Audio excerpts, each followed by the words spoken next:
Hello, everybody. How's it going? Not that anyone's here yet to respond. All right. So, yeah, last couple of days I've been doing some longer streams. It's really like Worlds is this weekend. It's now Thursday. I play on Sunday, but teams got to be locked in about 12 hours from now, so I can get more practice in. But what I really wanted to do today was figure out how I could possibly beat Digis. Because anyone that was here yesterday knows how much I was complaining about it. I was like, I already swapped Ragnar for Nesla. I think that was a good change. But I also changed Scunch for Saipat. Because I don't...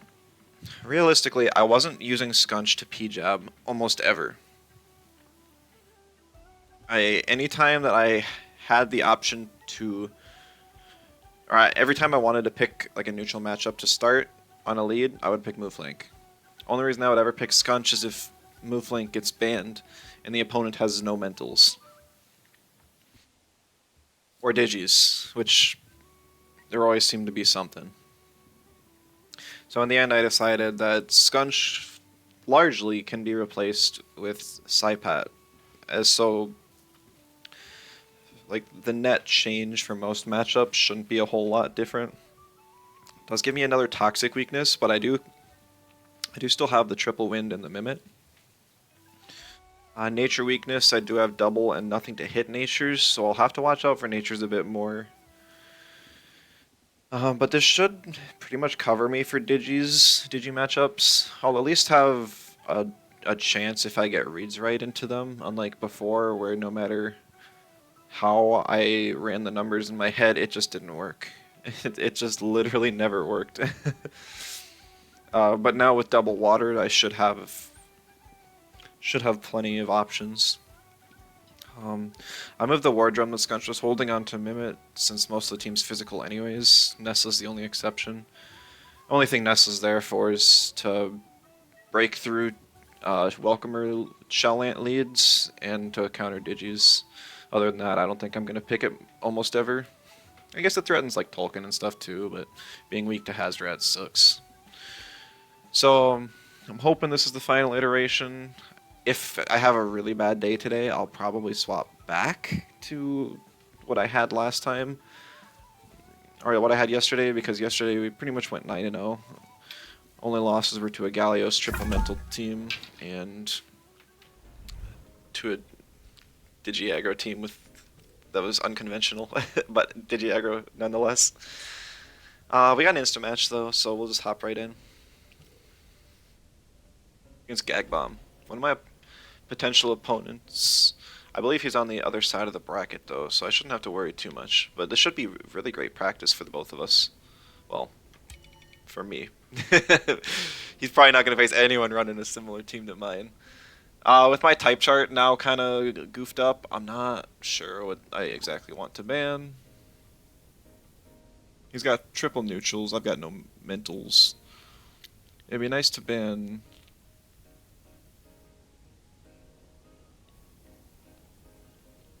the Hedgen. It sucks that I'm on blue side. I hate being blue side against Hedgen.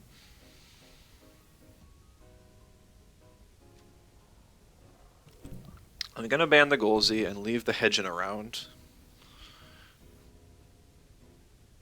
Because Golzy can hit way too much of my team. Didn't want to deal with it. We'll bring in the move flank now. Going for Scunch move flank. Not entirely unexpected. Hey, I don't think is gonna be high enough tempo for this matchup. So I'm gonna go Saipat already, getting value. Saipat can take a couple neutral hits, and it'll be fast enough to hit back.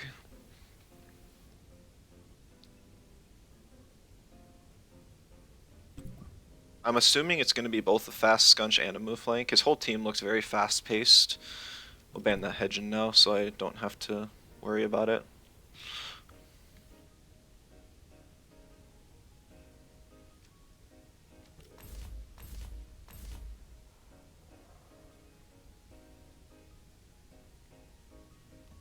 I'm really not sure if I want Tuvine here.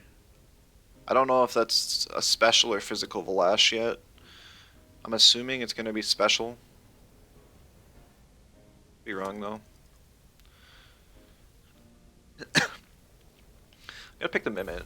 Well, it's just Pig's gonna have a hard time if he picks Inky, but Tuvine doesn't have a much better chance against Inky either, and Tuvine is also weak to Saipat.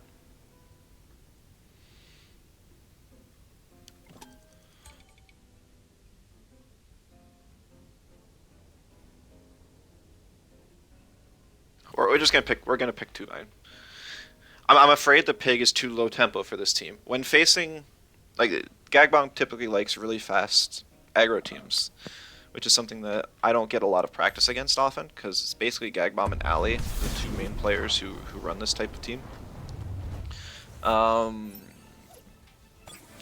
I'm not, and this is one of the kind of teams I was worried about. I think it's about an even matchup for me. I don't have a great shot, and I don't have a complete lack of a chance either.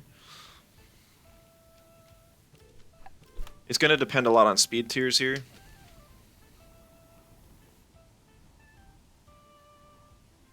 He does have a Hurry Award move flank, so it's not like I have to hit it this turn. Hello, Giso, welcome. No more Scunch.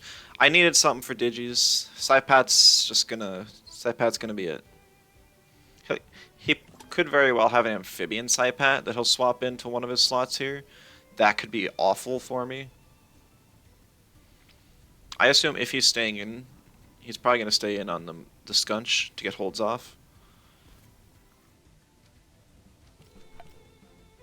He's just gonna stay in on both. Which kind of is damage checking, which is fair. That's not a whole lot of damage. 33% with the Nox Bomb, which is my higher damaging option. I'm faster than him on move flank though, which is very important. He does go for my Saipat. I could swap out Saipat now and save it for Inky later, because Inky's kind of a pain. But I'd really just like to beat down his Scunch if at all possible.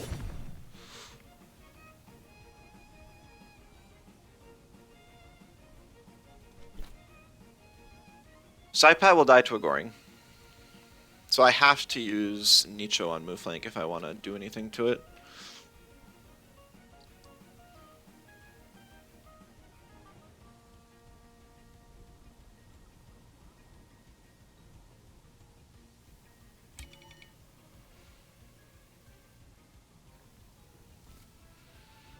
I don't think I can kill the Scunch with move flank either though, which is unfortunate.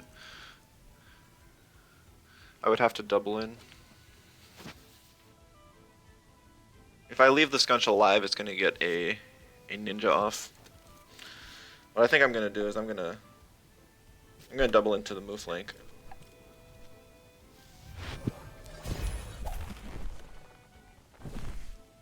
These cages there. I'm a little surprised. I guess he was expecting me to save my Saipat for the Inky, which is fair. I did definitely consider that. Saipat surely goes down now.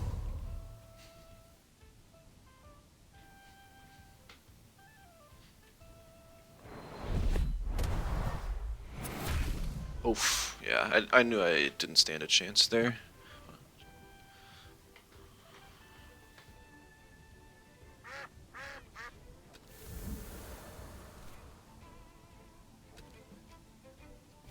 I don't have a well enough gauge on how fast his Scunch is the problem.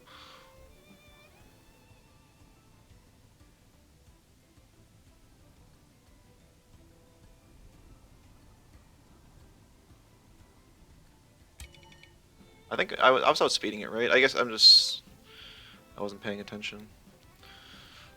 So Mooflank gets a Goring and Scunch gets a Ninja off.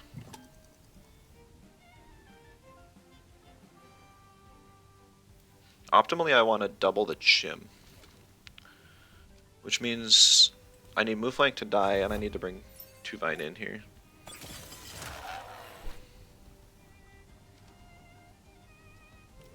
Because I want to confirm the kill on the Scunch, we're going to go Best deal. Well, Flank uses Goring, so maybe he's going for the Oshi.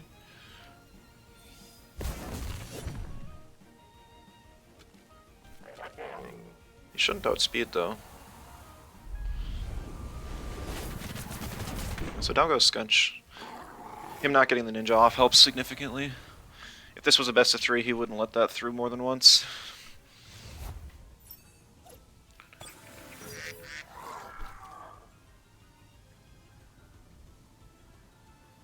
Now the question is, can my move flank live a double in?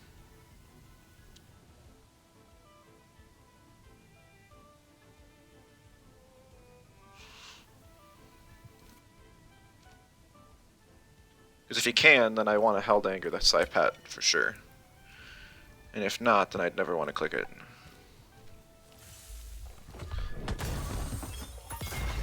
It's going to be close. It's going to be really close.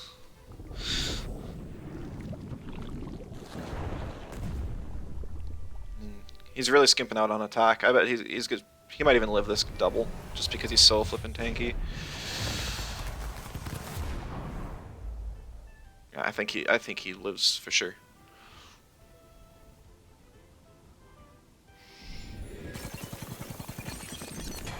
Yeah.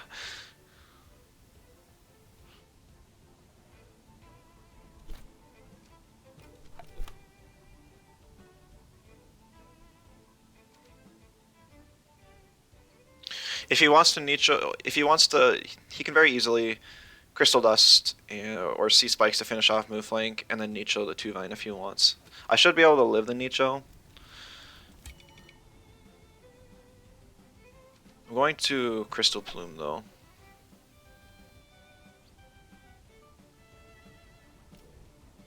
Just in case he wanted to swap.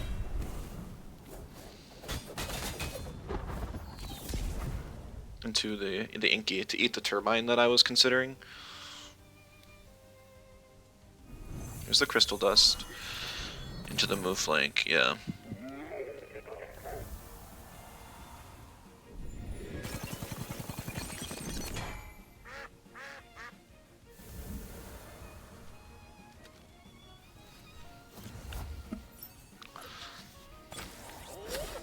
The 2-Vine's getting more value than I thought it would this game.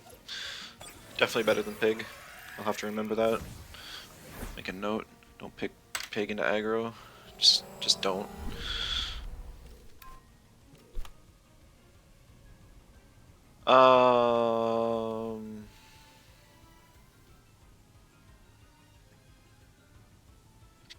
I'm pretty sure he runs physical Inky. I'm honestly, I'm just gonna turbine the Inky. He could pull something like 200 HP double screen Inky, and I would feel bad if they lived the CPG.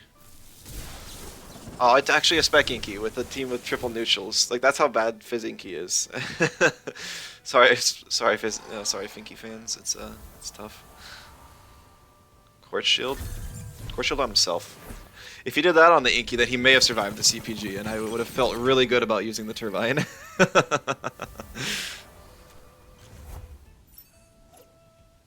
I don't get the hostile boost, but that's fine. Just Shimurade's a menace to deal with in this late game as it stands. He doesn't have any sort of sustain.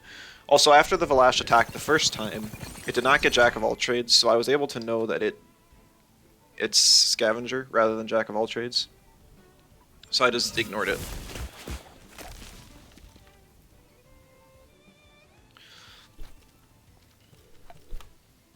GG's. It's a good start.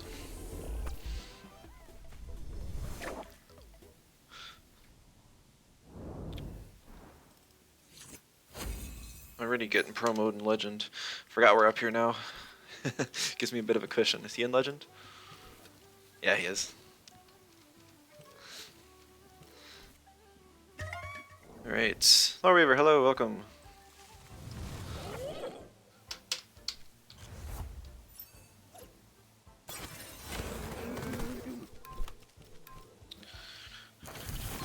One bad thing about having Saipat on the team is Saipat will always be faster than Pig. It's SciPat. I would have to invest significantly more speed invest than I currently am on Pig in order to get friendship to proc before SciPat. I just can't justify it. If I get a turbo off on Pig though, then we're good. Step 1, get turbo. Step 2, buff SciPat. Yep, SciPat, I guess. SciPat doesn't need buffs. SciPat's, I think, very well balanced. If anything, it's slightly, just minusculely overtuned. And might even be Schween's Horn more than anything else. If you were to nerf SciPat, best thing you could do is just nerf the damage bonus on Schween's Horn to like 20% instead of 25. Nothing too severe.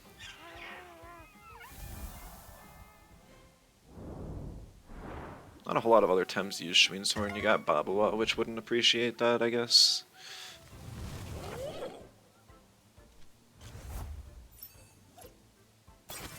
Just don't nerf SciPat. It's got weaknesses. It's got a horrible type chart.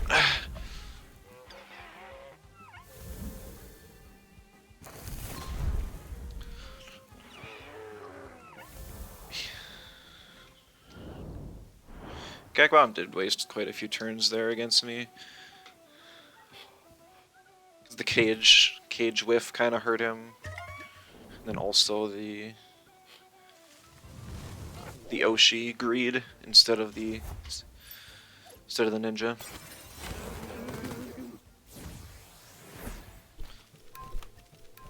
It's always kind of sketchy facing my competition on ladder beforehand, because they can get a lot of information on me. At the same time, I can get information on them though, because now I know that it's actually a slower paced team. It is a spec inky, not a fizz inky. Mooflank has cage.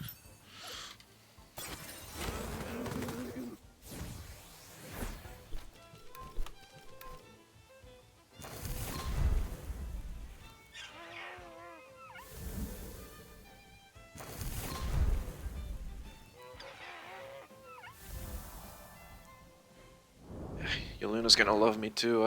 I sent in yesterday's team, which is like the actual final team check isn't until tomorrow. I only changed one thing too, but I don't know. We'll see how the rest of the matches go. And then watch me get through the entire tournament without ever facing a Digi aggro. Just get knocked out twice by somebody playing something entirely different. Kevin Moon. Another Hedgen! But this time it's covered extremely well by nature, so we're still going to ban it. What is this team? Triple Wind to counter the multi-toxic weakness. Because the Babwa, I want to say it's a Synergy Master Koi, so I also have trust that we're not bug abusing here. Mooflank gets banned. That's going to happen a lot more, I think, now that Scunch is gone. Scunch was one of my most common bans because thing flipping hurts and you just don't have any great ways to kill it ever.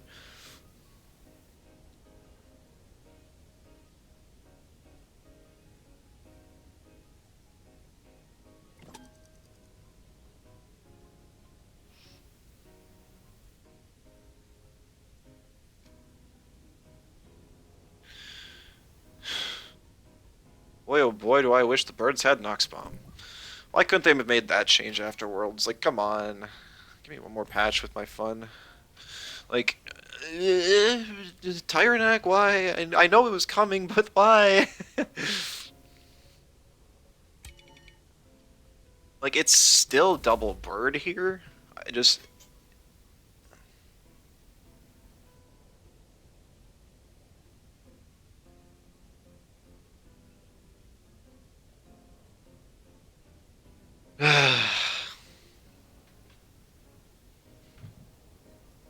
Seems very interesting.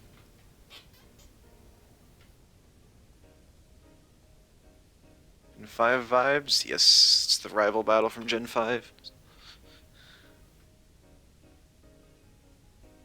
Gen 5 is my favorite gen. though Gen 4's close behind. And as much hate as Gen 8 got, I liked it. I really did.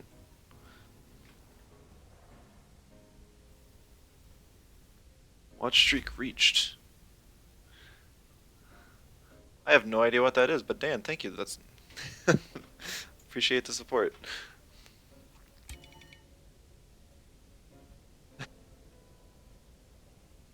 I wonder if that's a new thing. I haven't actually checked if Twitch updates anything. And to follow, thank you so much.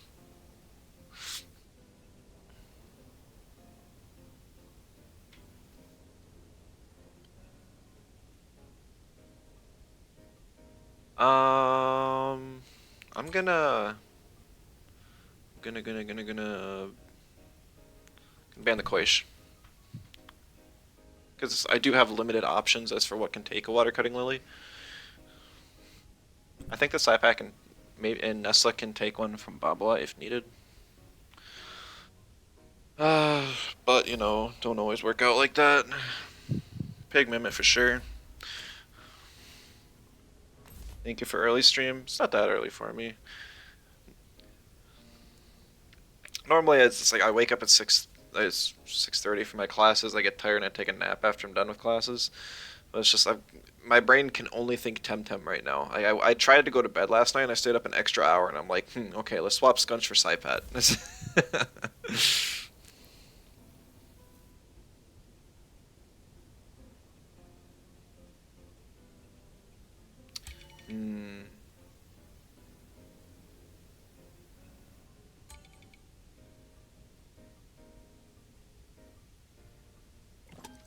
Nestle's gonna be good into Whiplimp and Gazuma.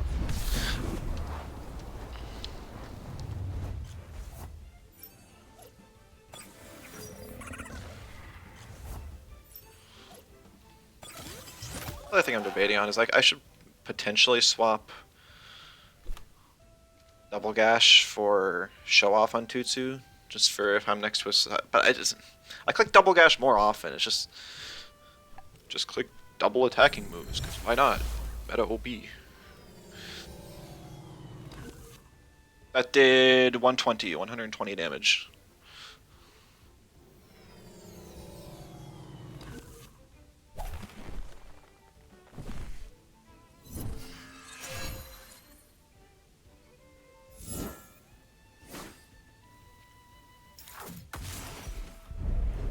Oh, that feels like a squishy Lawale kind of. This might do like this will probably put it down to 10%. Now I kind of wish I picked Psypat just to finish it off. I didn't even think about that. Normally the Lawales are bulkier than that.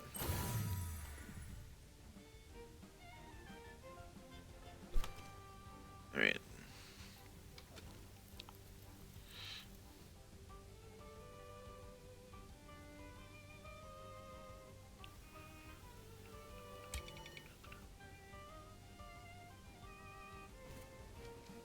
We'll high-toe the Tyrannac and turbine the Lawale just in case it tries to click resin.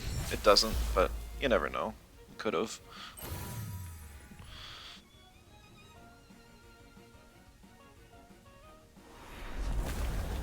I'm acknowledging now that my issue is that I don't have a whole lot that can deal with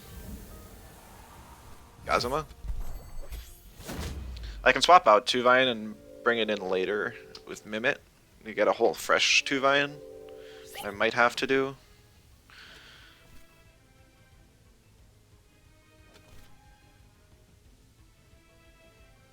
We'll see if he brings it in right now.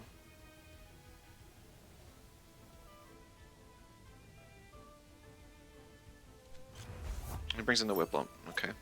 I definitely bring in Pig here. Nope. It's a plethoric Whiplump. Very interesting.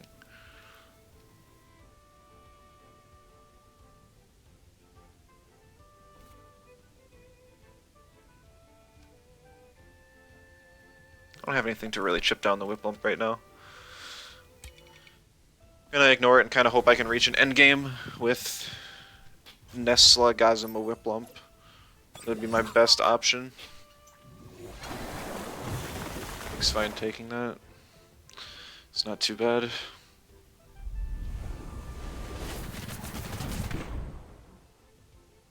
Boomerang plus Feathergat probably kills that.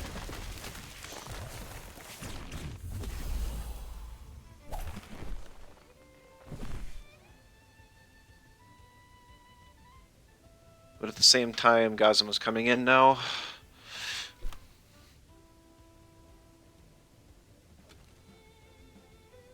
And I can't swap.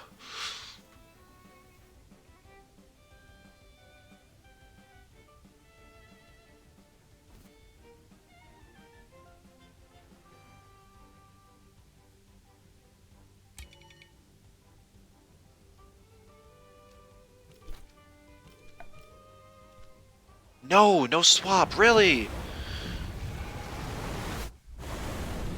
In Tsunami, I whip him. Kind of weird. Maybe he's got ice cubes on the... No, ice cubes wouldn't matter. Meteorite, probably finish off Pig. You've done us a great service, Pig.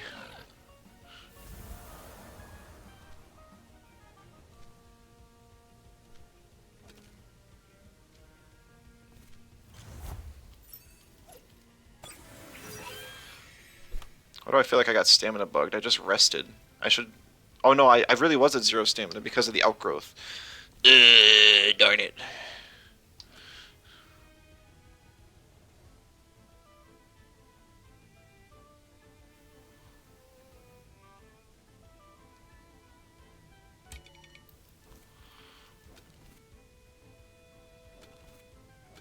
Okay.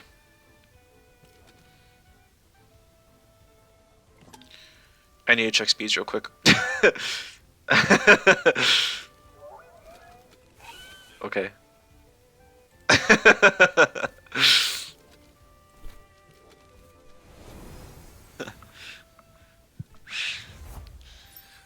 Panther, hello, welcome.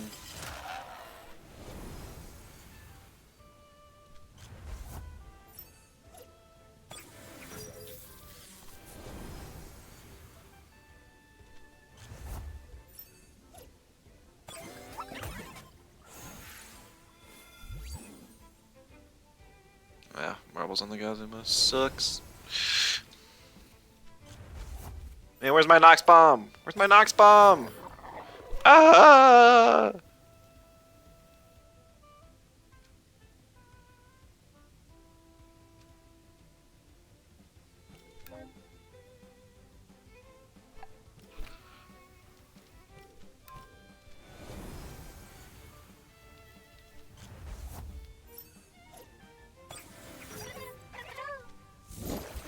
Ah, speed arrow. Quite unfortunate.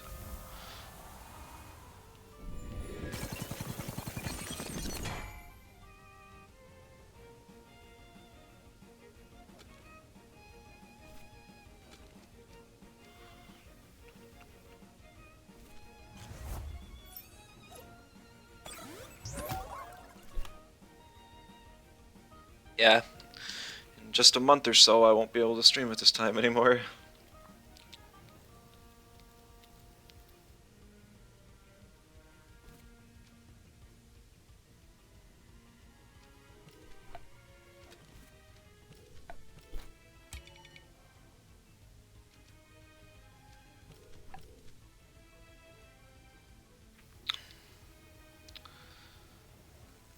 Oh, good, he didn't swap. I realized I probably should have clicked CPG to cover for Gazuma. I didn't want to run out of stamina so bad, though. Let's see, so that did... Ooh. Ooh, no synergy on the ice cubes.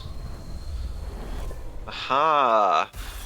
Y'all remember H-Slap has isolate synergy? I just use it for double defense down.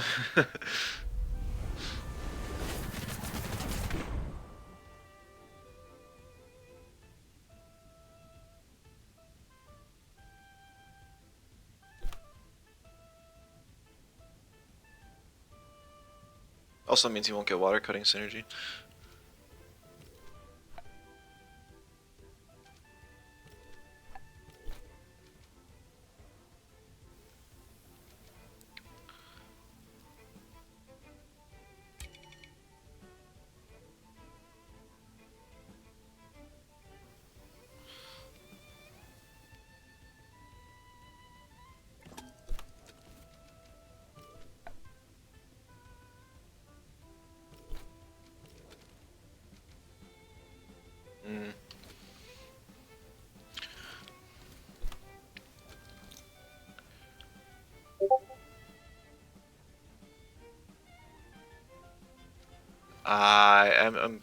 trying to think here.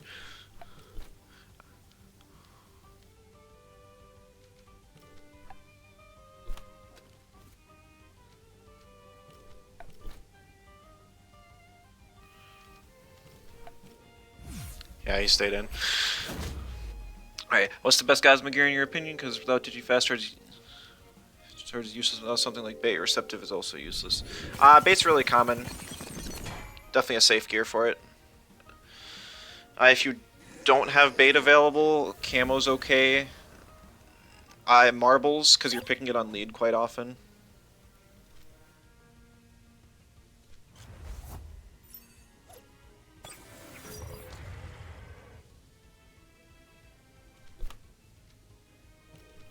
Just double gash the whip lump.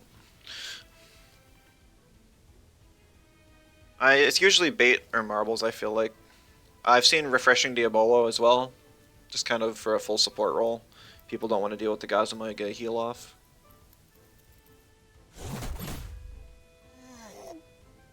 Tutu putting in work, making me feel good about not replacing it today.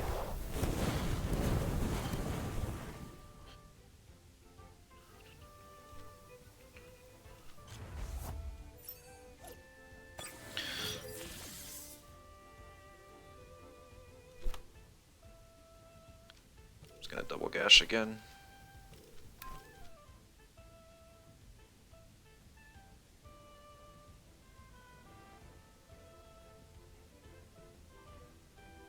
Like the safe play here would be to double into Tyrannac, just a Feathergat Turbine or something. But this speeds up the game.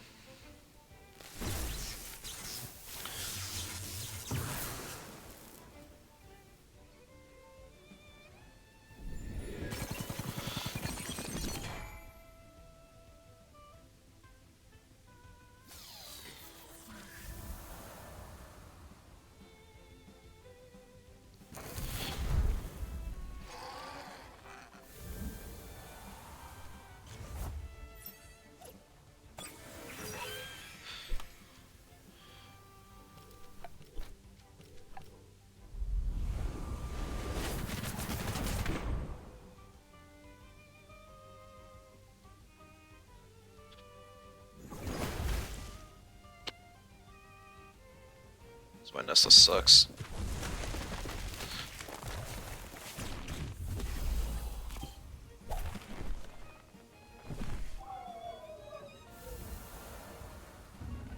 GG.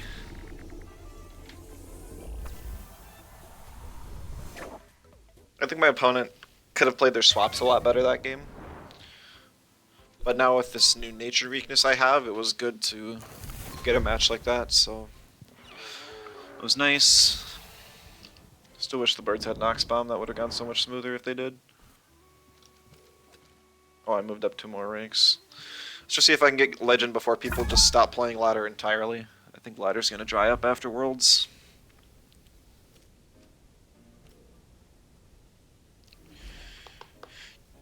Dingus! Mr. Change my name a lot. I don't like this. Why can't you have a normal Digi team if you're gonna have Munko Gazuma?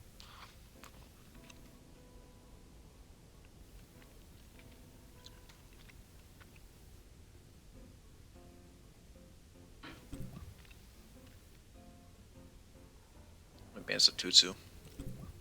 Screw Munko. Not 8 teams the same type. He doesn't always run 8 times the same type. He loves Chukai. He's been playing Chukai for a long while.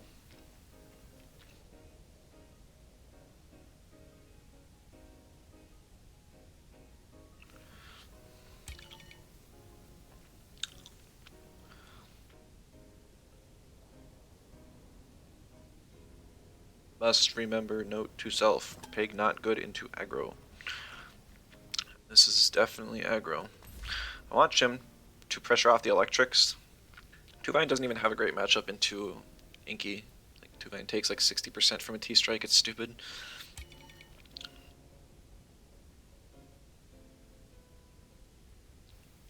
His best answer to Chimerian is gonna be probably Tortonite.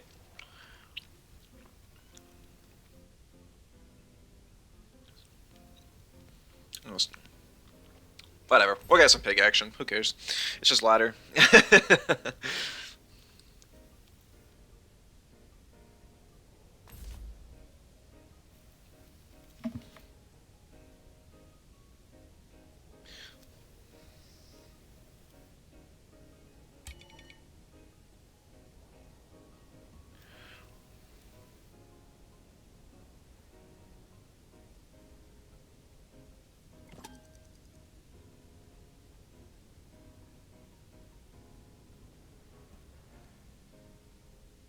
I'm gonna ban the Tortonite.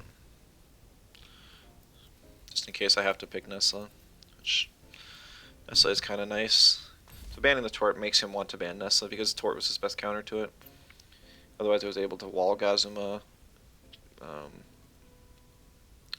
Tukai, sort of deal with Inky.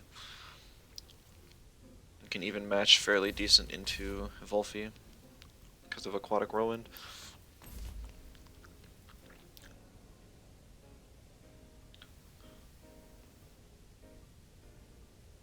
I'm just gonna pick.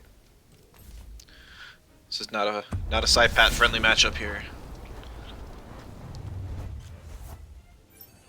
Yeah, the Aqua Lad. Every time he plays the game too, he actually uses proteins.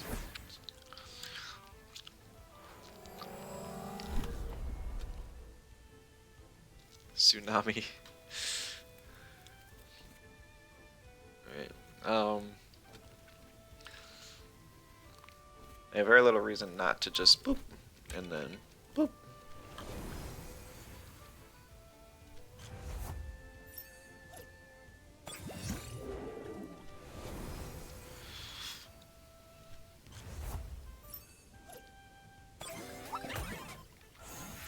I'm also expecting the Tukai swap.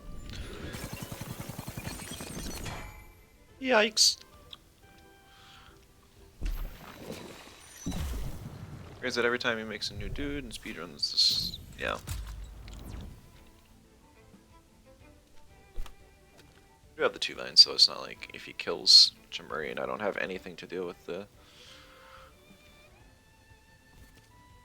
in there. Oh no. No.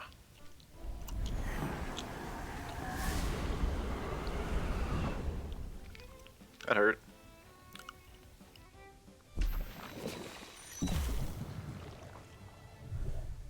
I front whip does the Tukai because of a potential Volphy swap in.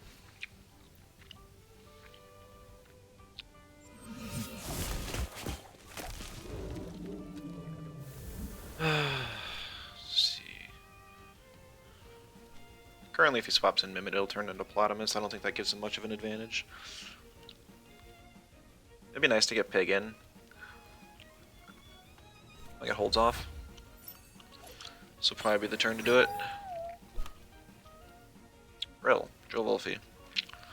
We love those.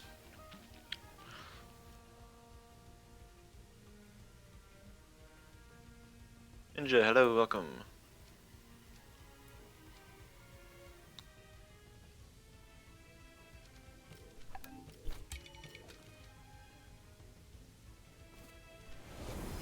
I hope he's plaguing into the Chimerian and then Toxin Showering for cover. That's my prediction. He does plague into the pig. He's just assuming that the Toxin Shower will kill, which I don't think it does. I think it lives on a sliver.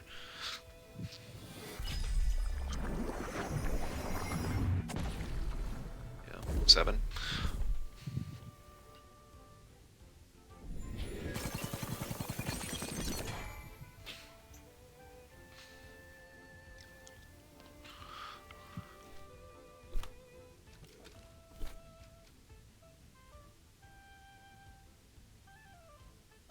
Any changes in the team today? I swapped Scunch for Saipat. I wanted something against Digis, and that was what I decided is my best option.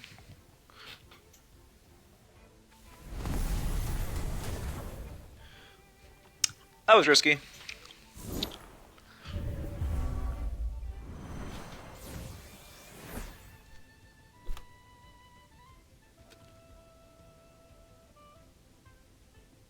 I wanted the turbo off, and I was confident I could live. Scunch didn't look so bad though.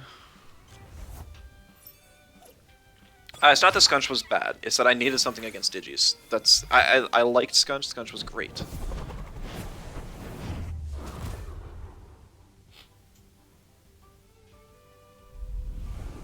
$74. Not enough. Darn close, but I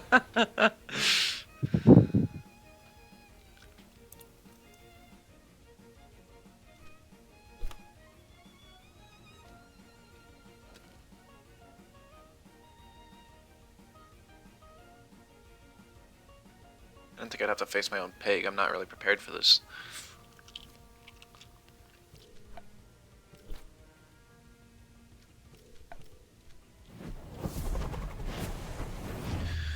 That's a max speed Mimit, probably to double his 2Kai. Double Tsunami. And you need to keep Ness as a second counter pick? Yes, I did, unfortunately.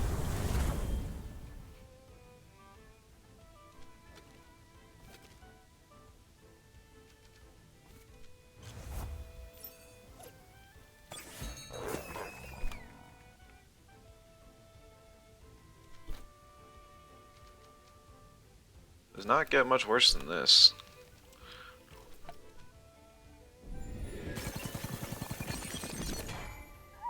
The thing I had prepared to deal with his Inky is now just kind of gone. Yeah, that's a 0 attack Mimit. It's pig. Like, he's using the strongest Tem in the game. What am I supposed to do against that?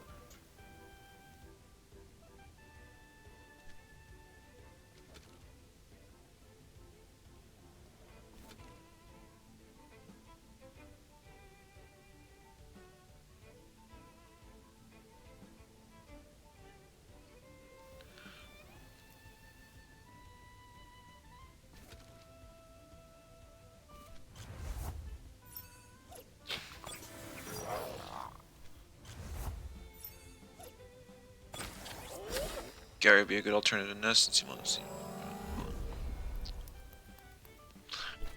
Okay. With the team now. I think it's in a good spot. It's not that Nestle's completely bad, and Gario did feel bad. Nesta can take a hit from nature.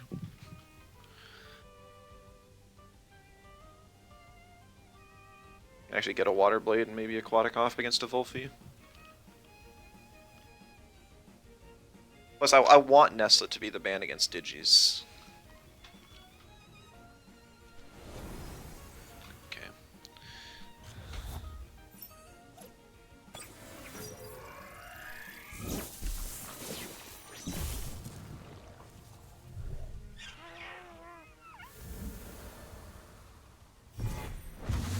Yeah, game's over.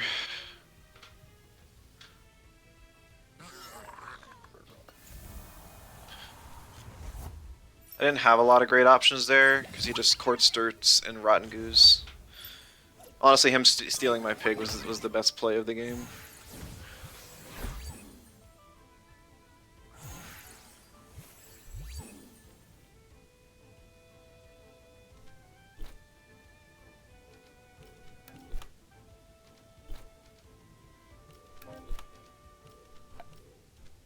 This special invested move flank, so I never live this double in. This does like 70. And now he Court Sturts and finishes both of us off.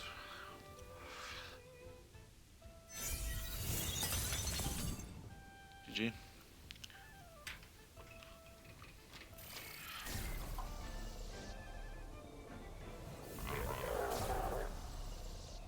That was a goofy team. I like it.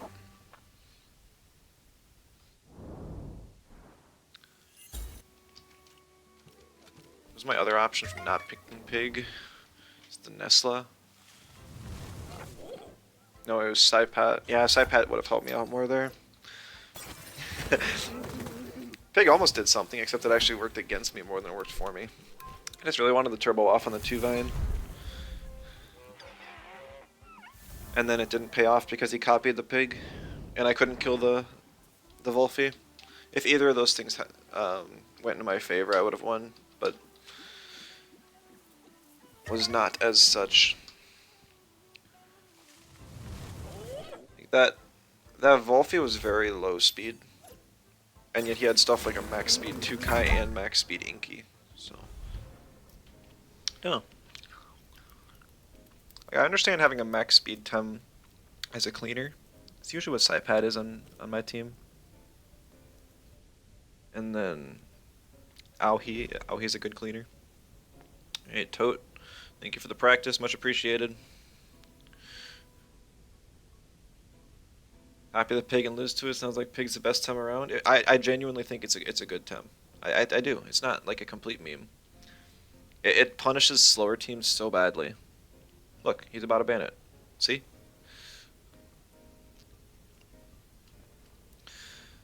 This Digi team has a Mimit though, which could be problematic.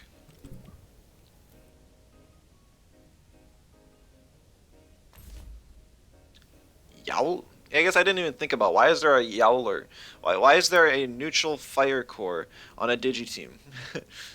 he's got split cores here.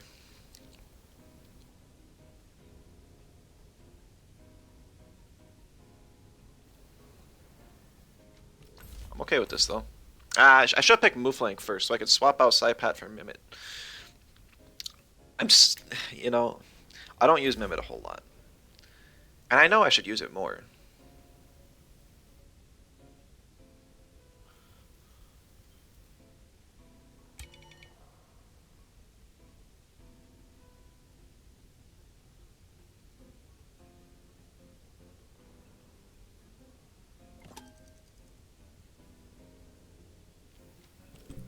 Just handcuffs, Mimit, Lunch Yowler plus Digis. I'm not getting the Psypat out turn one, so that's why I had to ban the Hedgen. It's my other water, so it makes Raiken a pain. I mean, because I picked Psypat first, I could Mimit Psypat. I do have Ice Shuriken in my flex slot.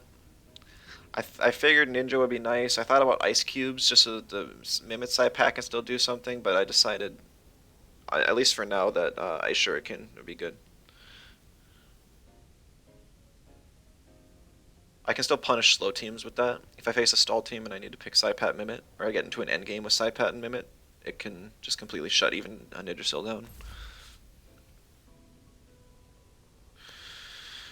Because there's a fire, I'm going Tuvine. Tuvine's also better against physical Tems. And the entire remaining team is physical.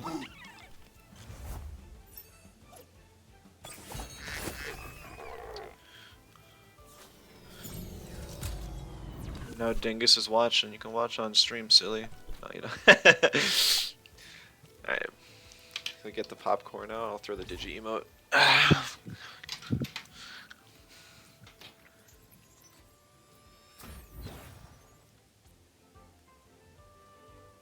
So Mimit will get the damage reduction here, but Bestial is still nice to have. It's not like I want to face my own side pad. I think it's gonna hurt. It's not amphibian, so it's like I could. He won't have. He'll have Ice Shuriken that he can use against me, which kind of sucks.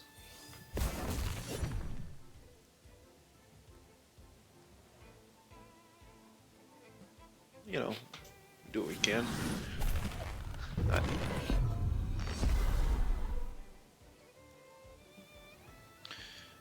Depending on how fast the Mimit is, he could use Venomous Claws. I don't have a whole lot of options. I'm gonna throw a Nicho at the Yowler.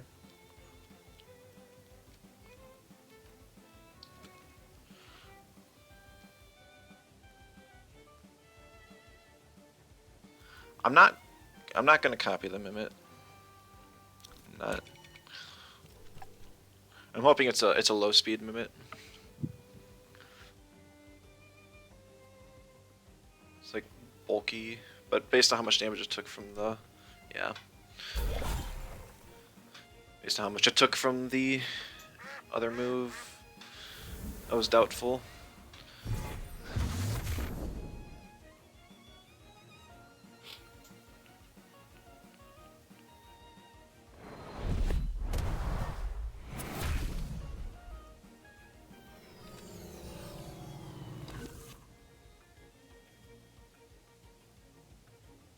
I could just steal my side pat back now.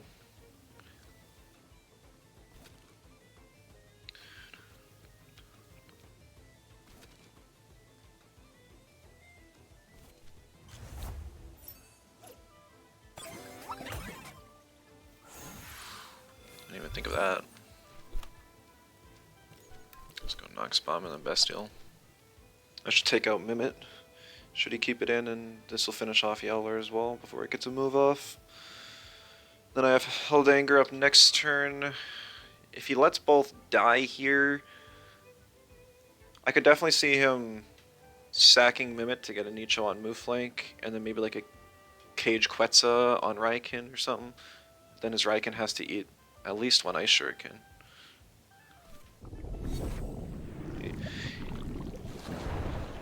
I think that's really greedy. If my Nox Bomb does as little as his did, I might not kill.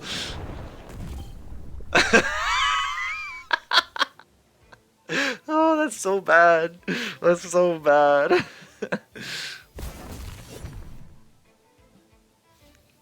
I didn't think the damage would be that low.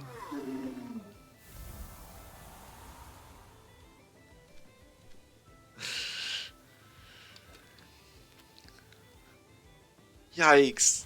Well, that sucks for both of us.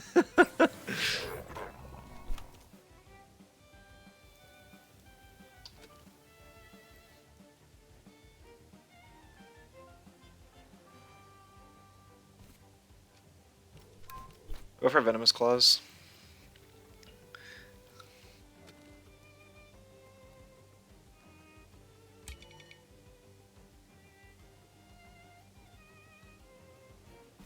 And I'll swap into 2-2. Resist the Nicho, that's... I'm assuming it's coming now. And I get tag team at least, so...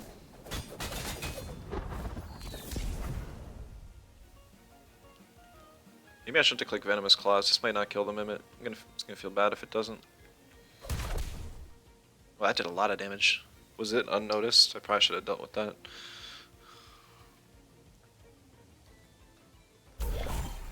Okay, it's gone. We got it, guys.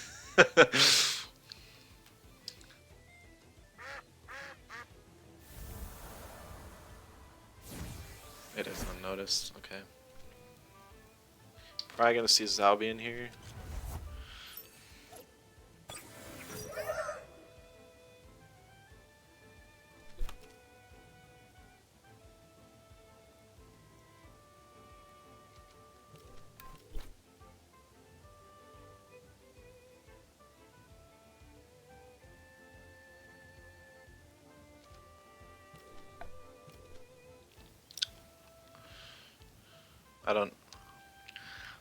Honestly, I don't know how fast Psypad is with my Mimit spread.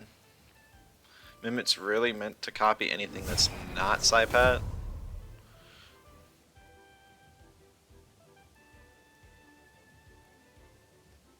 Yeah. Oh, he's got TKS. Exactly what I needed not to see. God. Why? You have Digi Core. Why do you need to cover for that?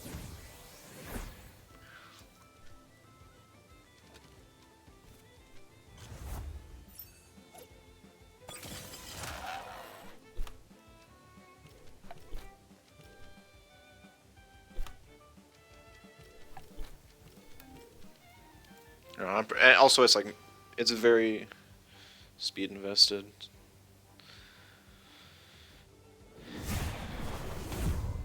Yeah, I don't take a TKS.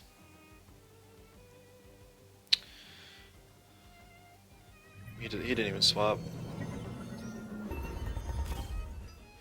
I thought I had to predict a swap there.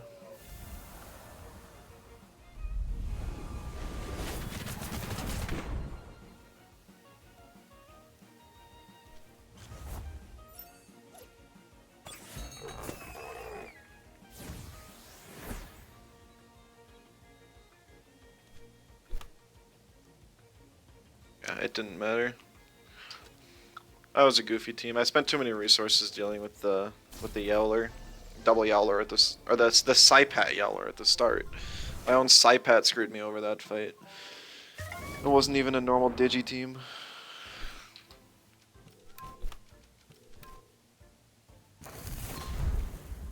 GG.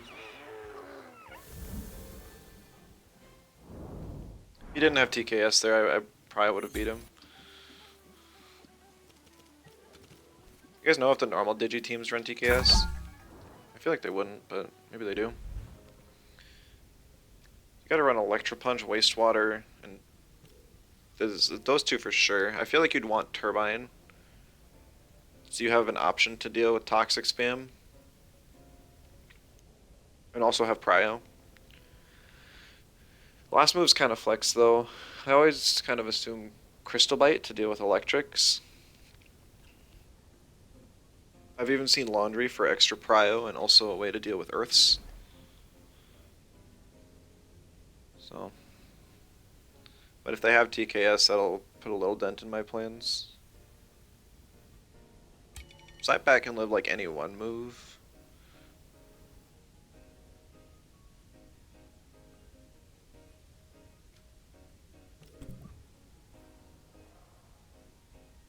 We'll ban the Naga because I do still have a triple mental weakness. Here's my Mimit. A little sad.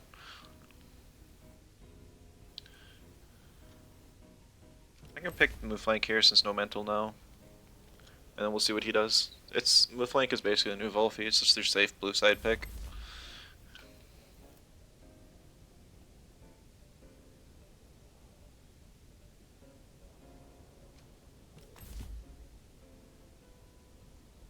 Alright, so basically the plan is Bestial plus Boomerang into Goring plus Oshi.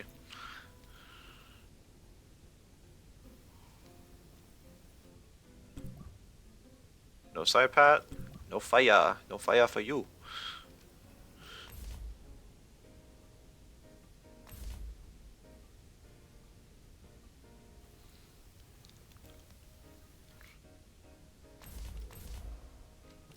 I think I was always doing those two bans regardless, even if Saipat didn't get banned.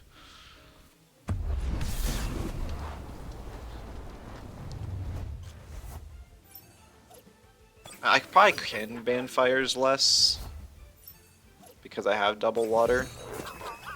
I just still feels kind of bad. Oh shoot, it's got first aid kit. We'll see where this puts it in health wise. I'll have to watch how much the Bestial does.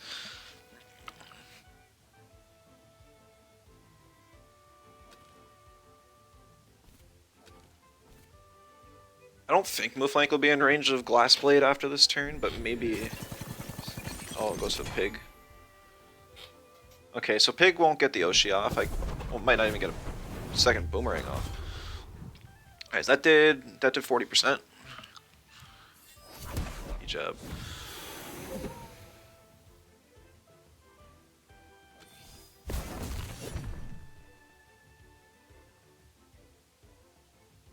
I believe Goring can finish off the Mashuk.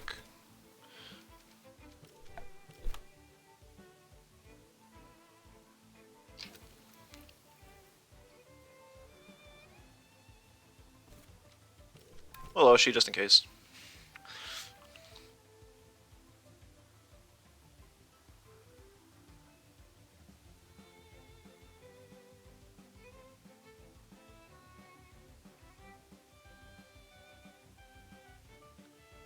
This lead just eats Mashuks for breakfast. Everyone, their mom's on Mashuk. But I say feed the pig. Eat pork? No. No, pork eat you. Haha. Yeah, pig's dead here. That's fine though. It put in work. Basically took the Mashuk out of commission. It can't be a good pivot and it'll die to Prio. I thought I lived for a second there. Oh, that was close. Darn.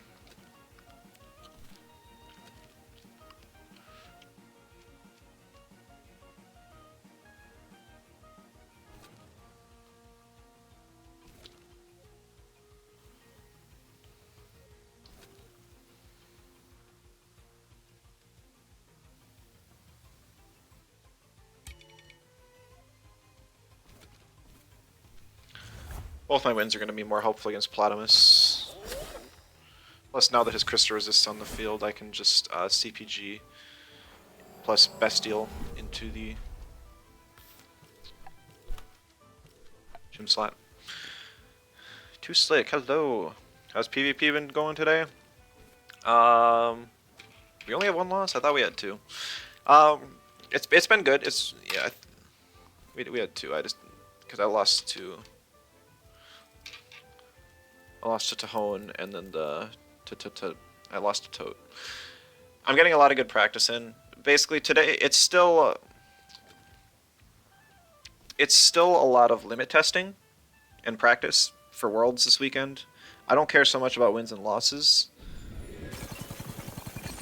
I'm gonna get something speed tied with Turok.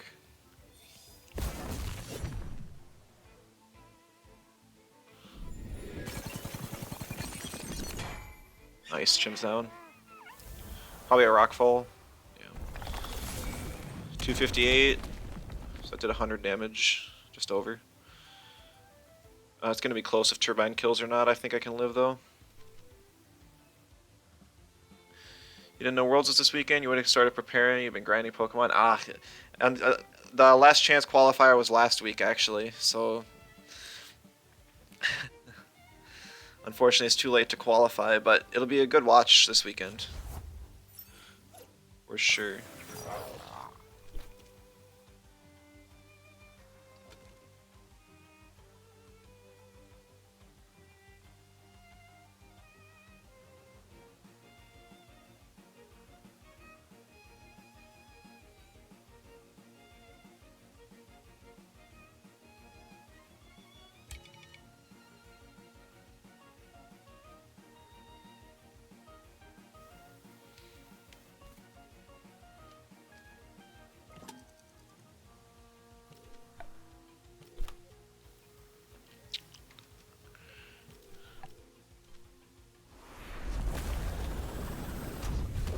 Yep, I live that. Does he double in?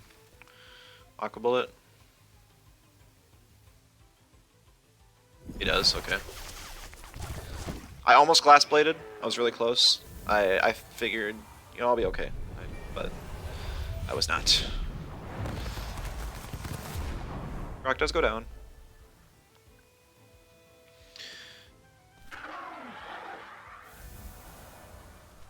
We'll probably see Mashuk come in. And then a Toxin Shower from the Platamus. Oh, we see Venks. Okay.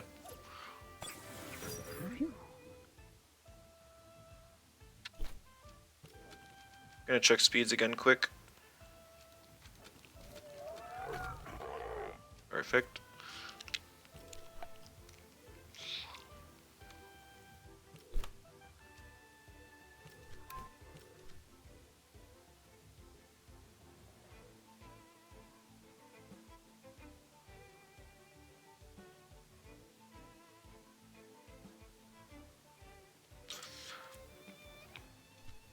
You see the Toxin Shower. No surprises there. Toxin Shower plus a head ram or base jump into move flank.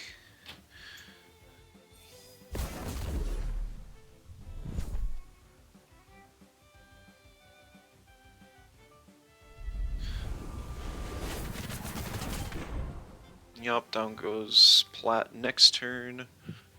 Oh no, we see a Strangle. Okay, that's a pretty good play. I missed the adrenaline shot. That puts me in a bit of a pickle. Sure. I need 2 Vine in to get holds off.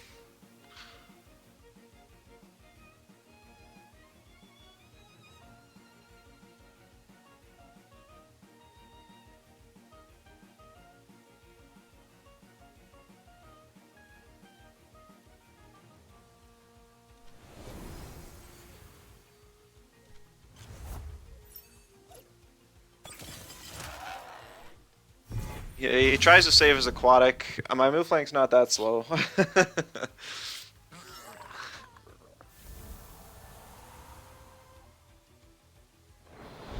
And a savage. Still doesn't take out my move flank. So that is as good as game.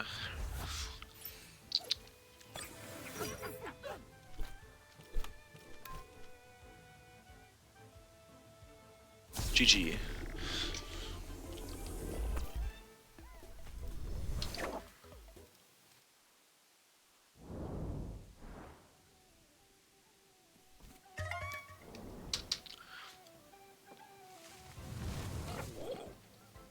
Be nice to face a token Hazrat team, just a meta spam team now, just to get the feel for that.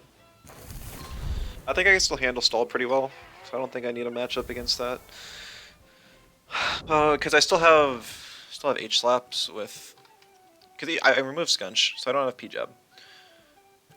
But I've got H slap, potential double H slap. I got sharpening, hurry warrior. I've got friendship, and I've got just raw damage. Sidepat doesn't do a whole lot as far as stall, but I do have like free shenanigans, potentially. Punishing swaps and such. I think I'm still alright. I think this is gonna be the team.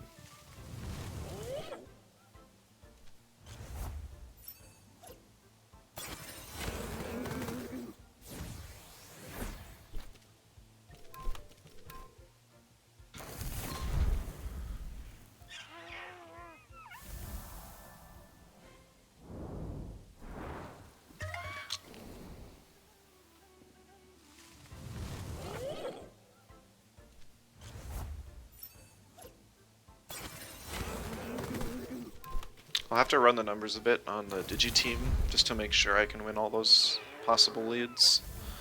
But I think I have it. It's gonna be up to swaps. Like, oh, it's gonna be Rygnit Hedgen staring down Sidepat move flank or something. And it'll be a question of, does the Hedgen stay in or not? Because if it doesn't stay in, then my Sidepat's gonna eat a face full of Electric Punch, and I can survive it, but heck if I survive the next one.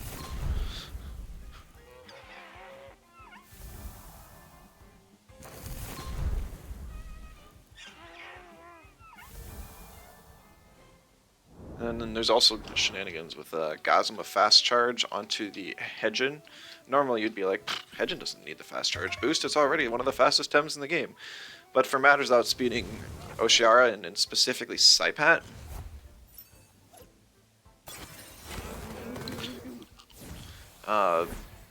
so it could outspeed Sidepat as well. So I'll have to do like drafts, like practice. I'll wait to do practice drafts until I actually figure out who my opponent is.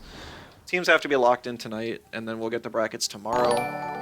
So I'll have to check that out. Serpanty, hello, welcome. Have a good stream today.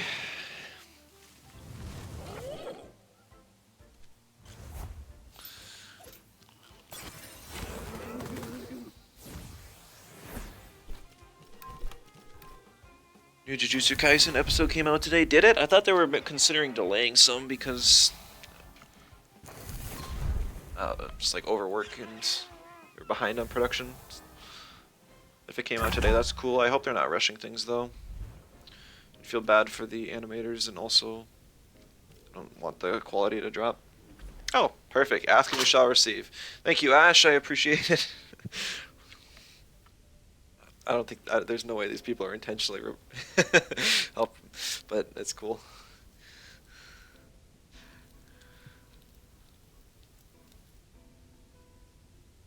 It did. Just verified on Crunchyroll. It's available. Gotcha. All right.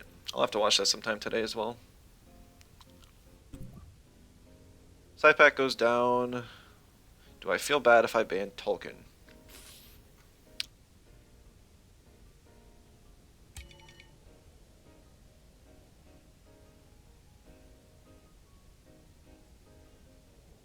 No.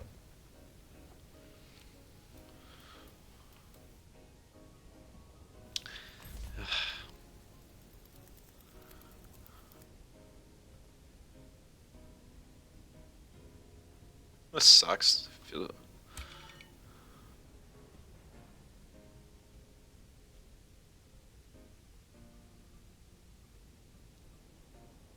Don't like being on. Don't like being on orange side against a Shelllant. It's the most flexible possible lead.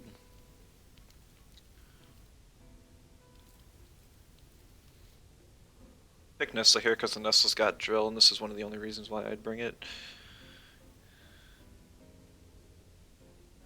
I wouldn't have to ban Tolkien because of that. I could ban Tolkien in the second phase. But I normally wouldn't even worry about banning Hazrat because I got triple wind. He picks it anyways just because Chimerian's a problem if he doesn't.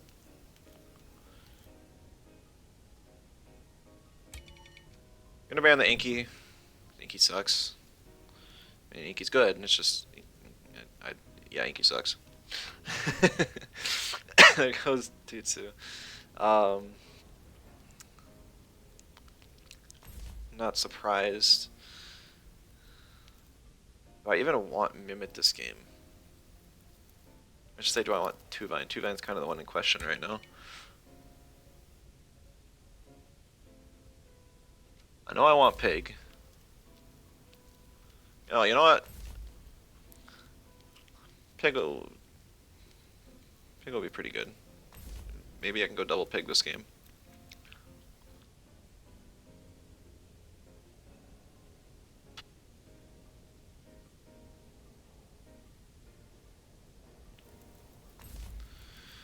No Platypus pick makes me less inclined to pick Tuvine. So we're just not.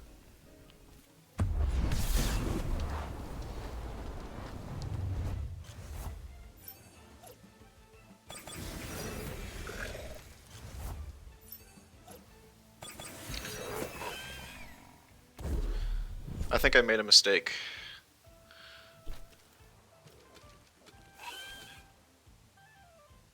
Oh, we're good. I had a brain fart for a second.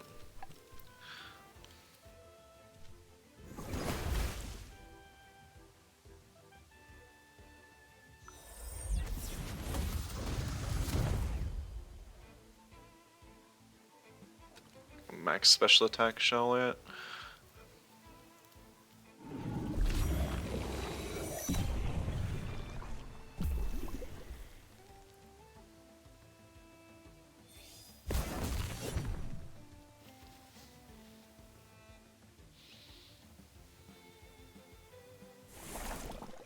He did do... Actually, I think his soul shot did just under half because of the marbles.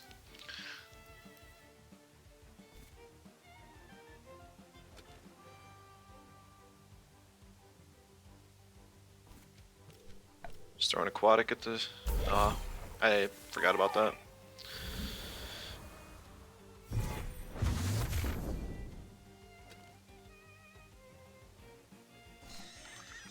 That was an oops on my part.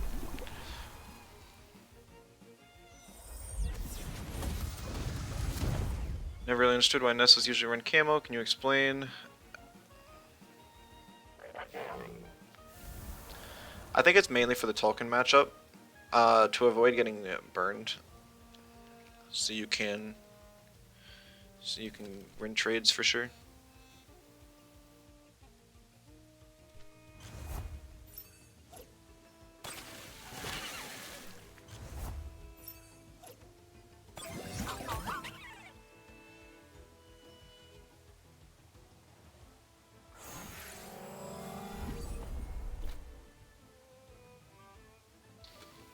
Alright, I have two options. I can either double boomerang the Shellant, or I can boomerang the Shellant and swap to Chim.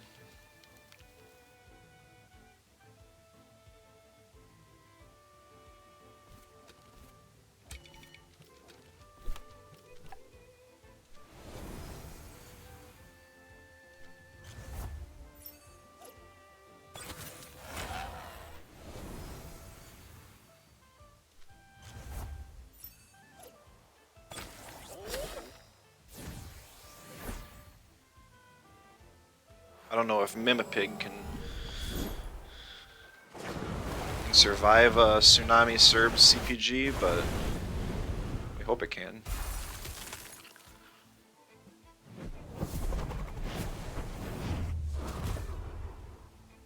Mainly thinking of it because she's toxic weak and it's 5 ticks and simply. No, let's just say it. I mean, it also helps against ticks, it also helps against fast sleeps, it also helps against. Well, isolate doesn't really matter. Seize doesn't matter either, then it's just an option. Most people seem to run with it.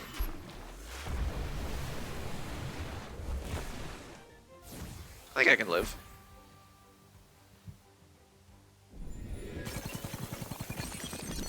Didn't even go for me.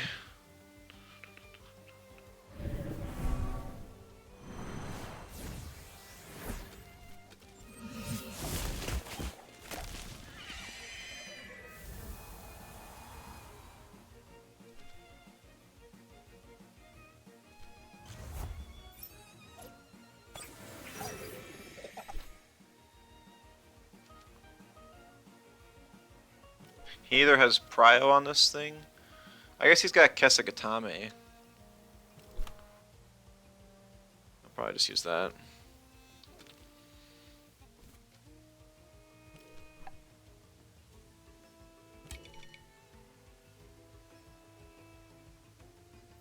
Yeah.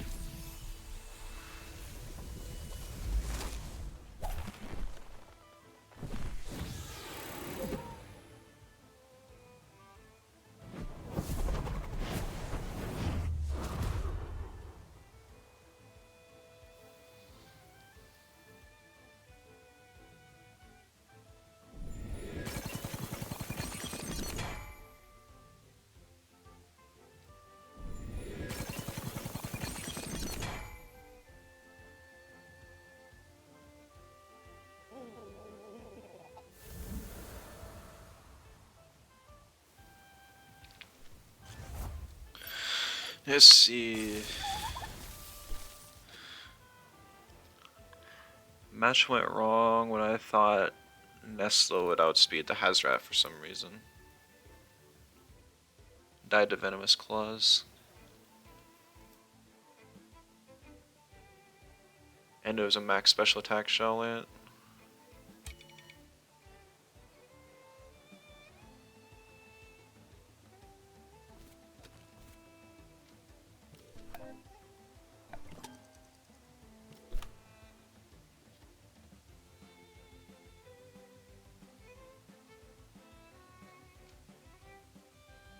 Well, if he just plagues the Mimit, well, I get turbined by Tuvine.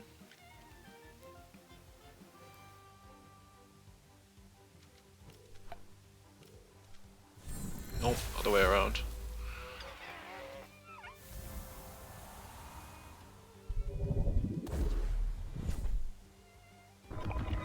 Oh, you gotta be joking.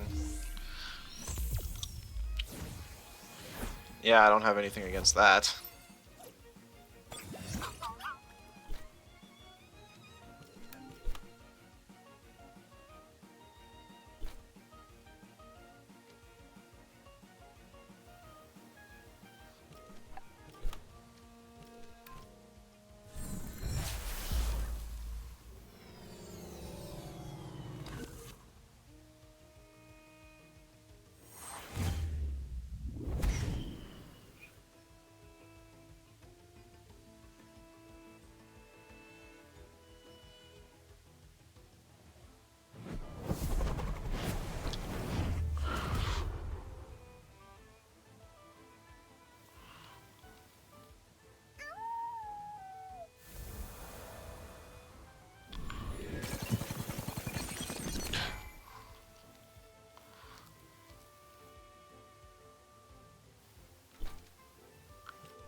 Yeah.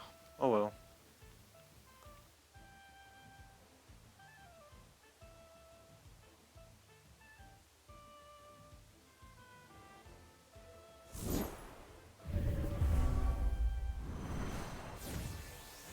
Maybe getting greedy with the rest. We'll see how much double Oshi double friendship does. I think I can do like 70% to it, but even that's hopeful.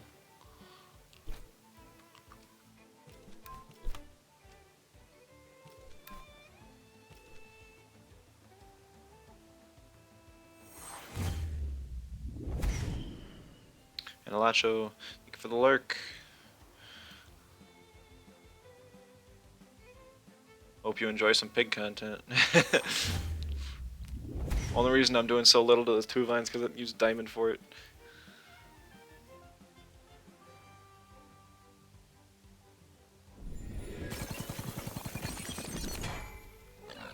I should have used Boozle first.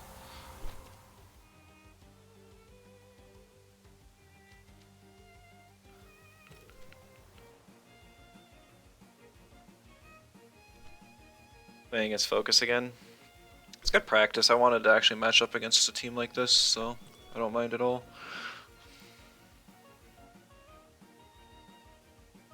Wouldn't be surprised to see another diamond fork click, but then I'll just start spamming boomerang on it.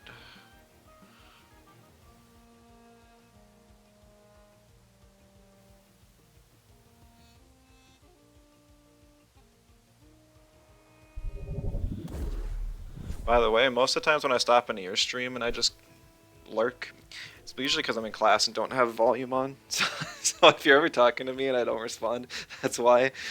If I'm around and I'm able to respond, I'll probably send a wave emoji instead.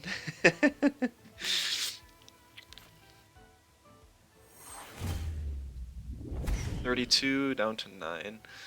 Okay.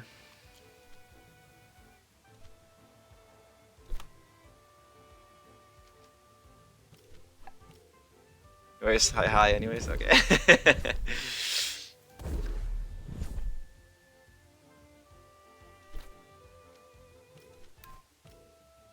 Wow, he actually came back from that. I didn't think there was a chance. GG.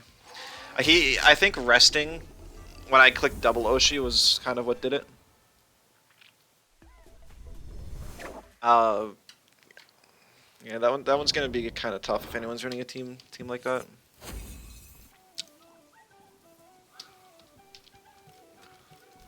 I don't know. Being on orange side sucked too. You know, you're always at a disadvantage facing Shelllands on orange. Because they just first pick Shellland and then whatever carry they want in the second slot, they are able to pick against you.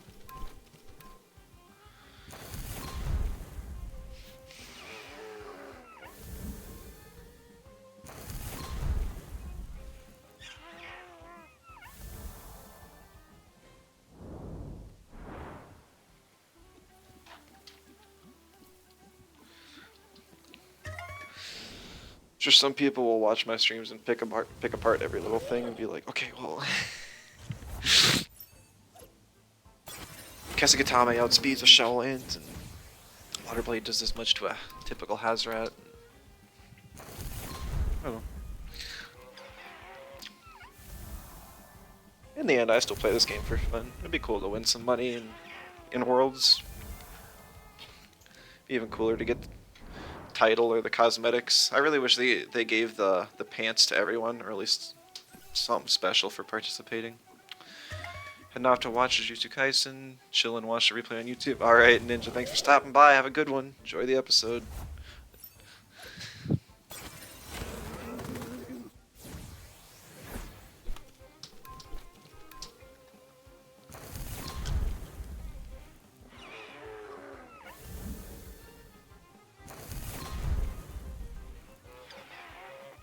I guess not having Scunch kind of hurts the meta spam matchup. Because I could have picked Scunch into that lead instead of move flank and it would have been a lot nicer. I don't have to worry about what Shellland does at all. And I can break evasion with P-Jab and punish swaps if they were to swap as well.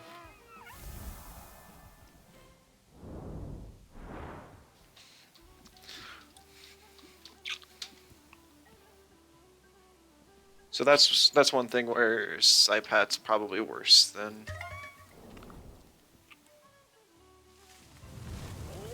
Then Scunch. I think Slypack got first ban anyways, so I could just assume that Scunch would have gotten banned too. I'll just pretend that's what happened.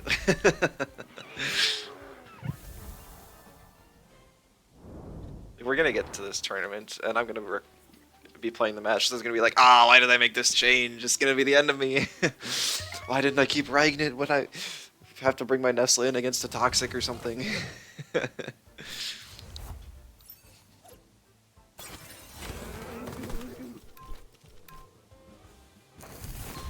Yeah, it definitely does happen.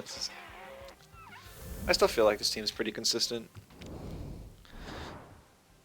How am I feeling for Worlds? I think this is one of the best teams I've made in a long time. I feel really good about the team. I think I have a good chance to beat most teams. I think now that I've covered Digi aggro, I have pretty much a fair matchup into everything. I don't think I have any insta-lose matchups, which is really nice. But, you know, we're playing against all the top players in the game. Like, I'm going to have to get, like, every read right.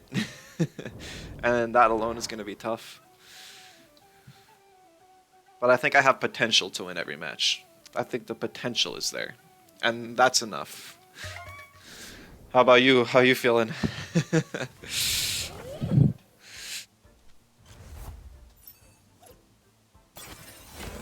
think we're on opposite sides of the bracket, so we probably won't run into each other, at least for a while.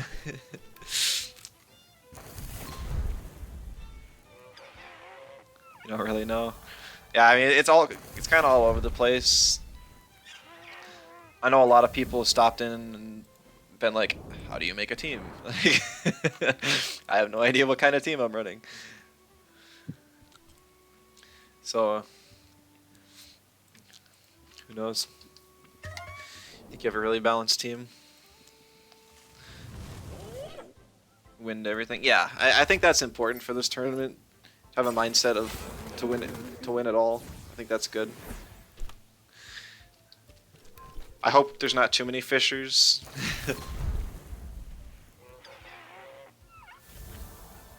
I know in MSI there were a couple times where players just took a match or two win and just was accepted losses after that. I don't want to have that mindset. I don't think you can either. You gotta be prepared for everything. It's nice to hear you're confident in my team. Yeah, it's good to have a meme and have it work well. Like, even though I genuinely think Pig is good. It's still kind of a meme. Have to be on point. Yeah, it's actually gonna come down to skill more than luck, I think.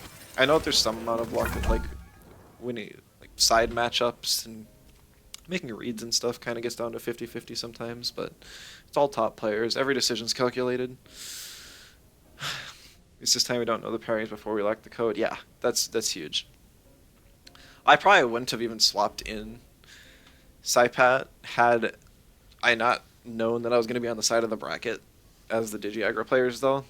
So even that much is still kind of sketch. Probably shouldn't have had that, but it was also nice to know what day we play. So can't complain. But me being warned about my potential matchups is also nice. Mimic ban. Get another match against Whooper Duper. I don't know whose ult this is, but this is a completely different team than the one they were playing last match.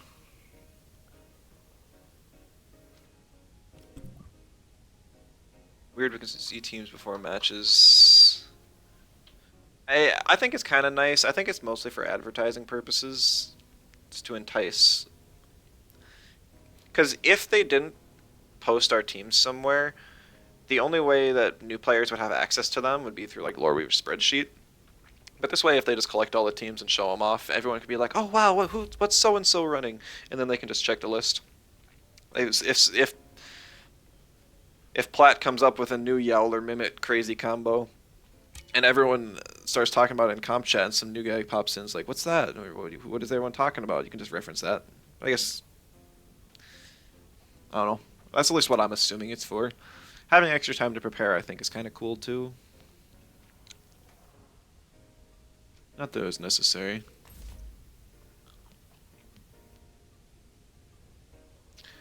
I clicked move flank on reflex, but I should have picked double bird, 100%. This is definitely a double bird game. Well, we stuck with it now.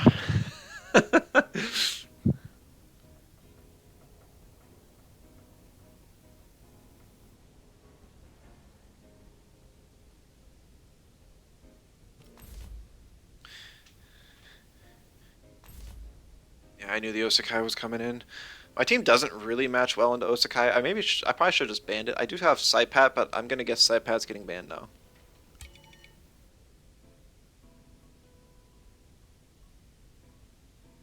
Not afraid too much of Garunder or Mashuk.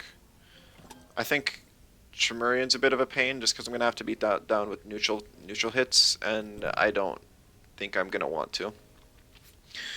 HK doing a stream about the bracket tomorrow night. Cool. Maybe after my like 7-hour stream of Dragon Quest Monsters tomorrow, I'll raid him. Oh, pain.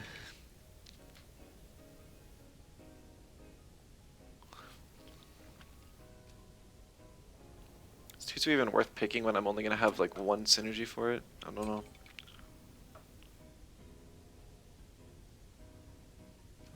I want to Saipat. We'll go with Pig. I think you have to try and prep pick ban for everyone because it's only 2 games max, so you have all week for the rest. Yeah, basically.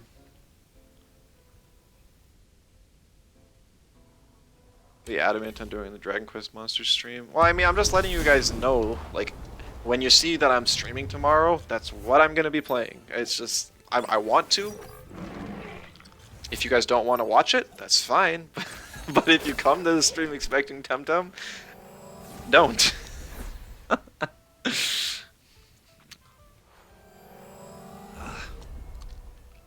I'm just excited. It's been a long time since I've been so excited for a game to come out, and this one's it.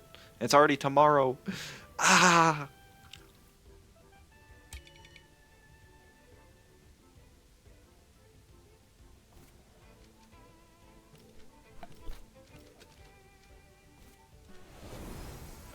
I'm basically just gonna sack the Nesla.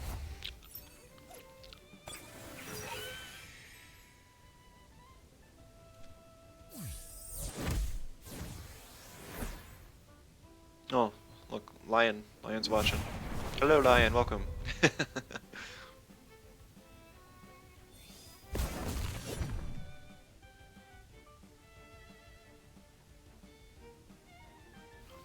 I'd assume Osakai swaps, but it might not. Like, I'm not gonna hide it. Y'all can tell I'm a max HP Nesla, and based on how much damage I took there, he'd have to double in again to kill me. But a hook going would kill and outspeed, so I wouldn't be super surprised if he goes for it.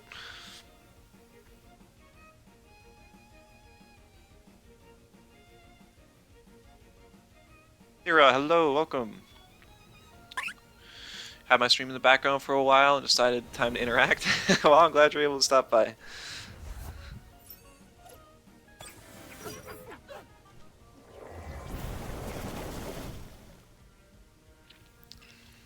Hope you've been enjoying the content. Doing what I can.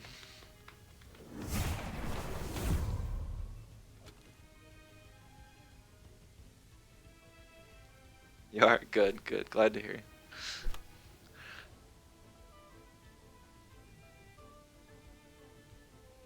Alright, so 70% is normally how much a Bestial plus a...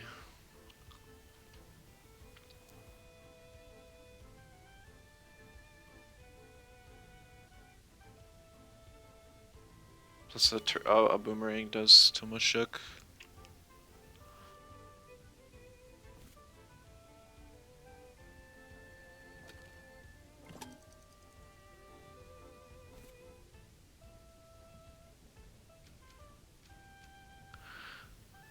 Well, let's see, I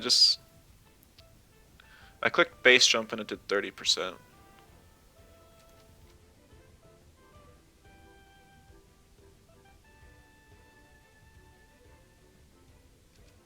If I do another base jump and then held anger, I can kill the thing.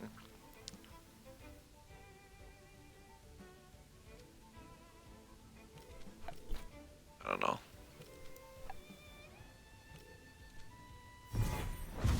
Ah, he did swap targets. Dang it! I should have clicked held anger. I debated on it. I did, but I didn't want to proc for the first aid kit. I even survived. I thought he would go for the nest, so that's why I clicked water blade.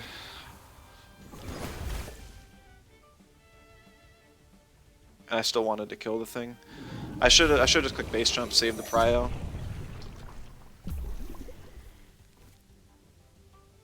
Now he can just bring in. He can't really bring in Osakai. I'd have to aquatic it.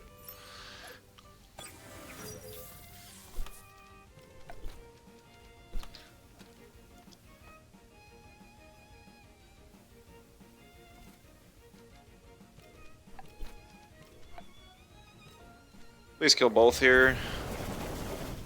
Please kill both. Don't turbo, or at least turbo heli kick or something. No. Why do my Nessa? Oh, it's marbles. Flipping broken item. This game's doomed. I needed to held anger the Mashuk. I considered it. I did. I just didn't do it.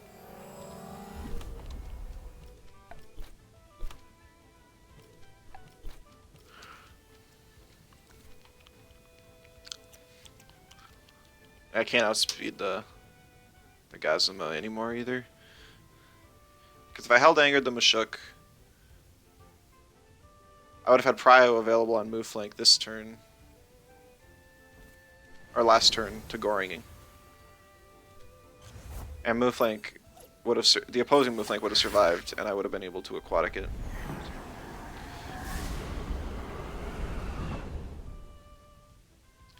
I got too greedy thinking that the pig could deal with it, and it just wasn't how it was meant to be.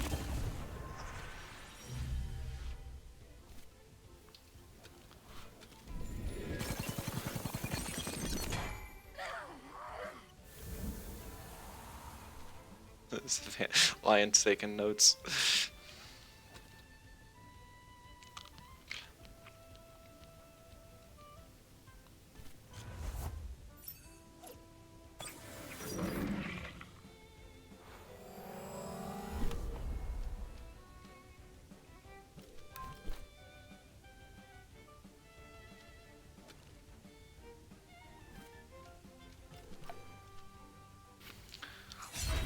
Only way I have even potential of winning this is if Chim outspeeds Osakai Hook.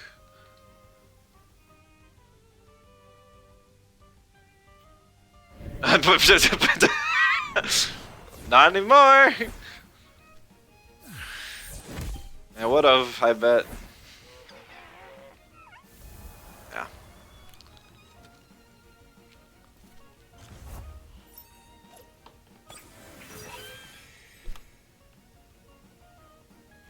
You wanna remind me why I kept Nessa alive? Must have just been getting holds off of something. I already forgot, genuinely.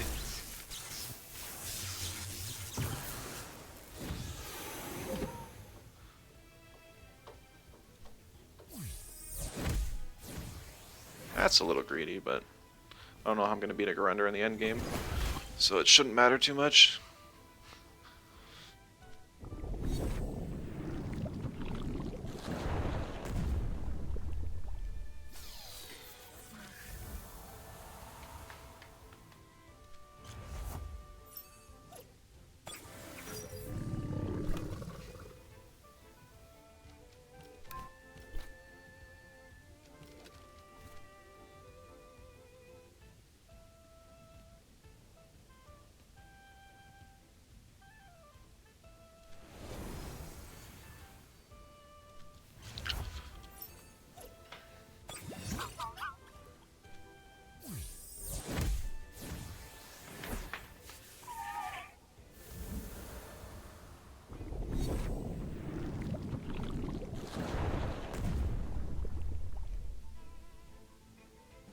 And we'll see. Can my Psypat -1 outspeed a +2 Osakai with Venomous Claws and somehow kill it?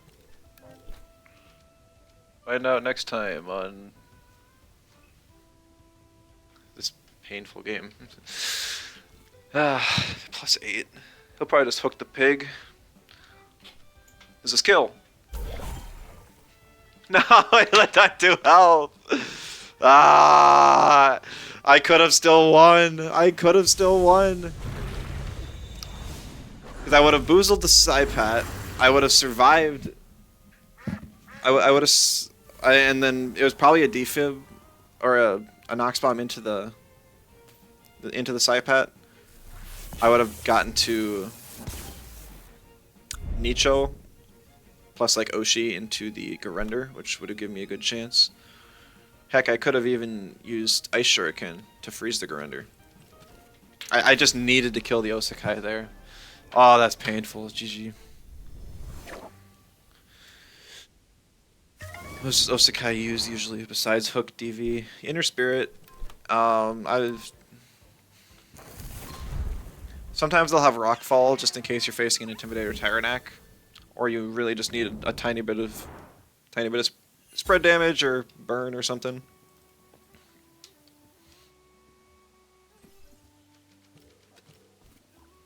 I've seen Jinx Whisper. It's basically Jinx Whisper or Rockfall mainly are the other two moves. I'd run Petrify as well. Toughen. Toughen's an option for punishing slower teams. Even on a Sensei set.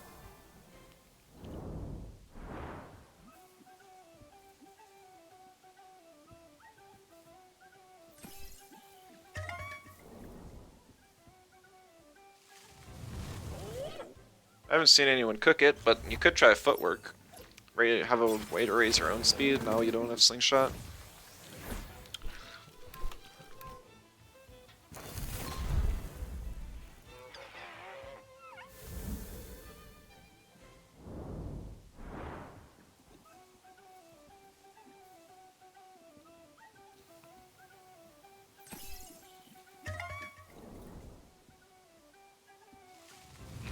I think that was a high speed invest, max HP, and high stamina invest. I don't know if it had like any attack invest, because when he hooked the Nesta, he was like +6. Even a 40 base power move should have probably done more than like 80 damage. I think that's about all it did to the Nesta, which is really weak. Don't know. I probably should ban Osakai. I don't know, my team just kind of struggles with it. I know I have both Tutsu and Psypat that wall it. But the way that they're built normally is just fast enough to outspeed me. And I can't burn it down since I don't have a whole lot of type advantage. And it's got just such crazy good defensive stats. They buff that thing's base stat total way too much. Among many other things.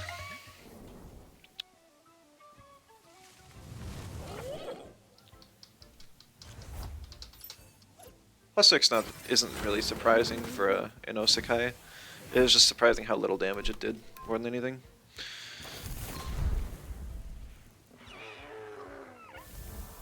Not that you would go max attack on Osakai, because it does scale.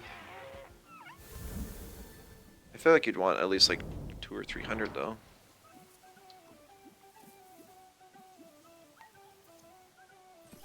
Because the more invest you have, the more damage you deal. Like, it still scales better the more you have. It's just it doesn't matter how high you're scaling your offenses if you die.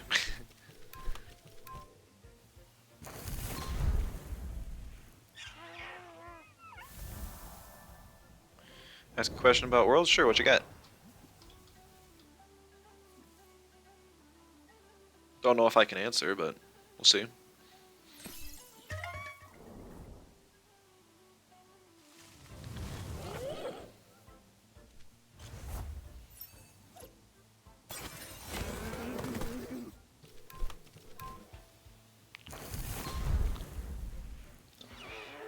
So there's sites to see the player statistics, that's rankings that play in. I mean, there's temcs.gg.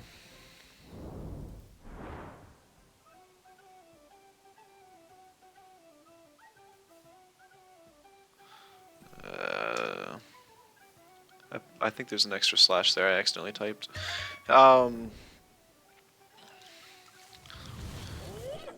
That's where you can see like the TRP in that each player has per region.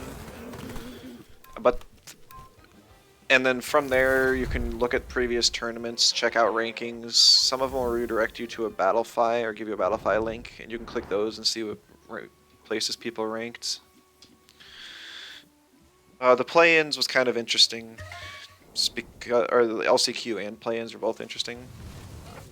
Because LCQ you didn't have to be on the site previously, really. You didn't have to play any tournaments beforehand. And the play-ins for the LCQ was the top 20.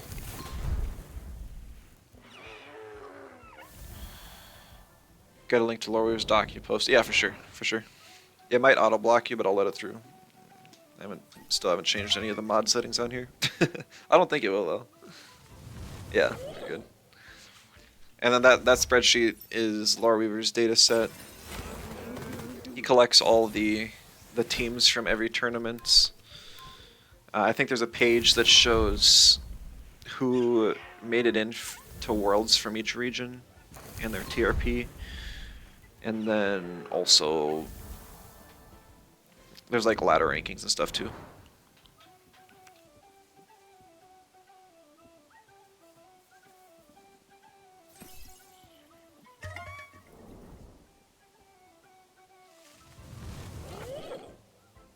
Page for World's kind of scuffed because you got lazy.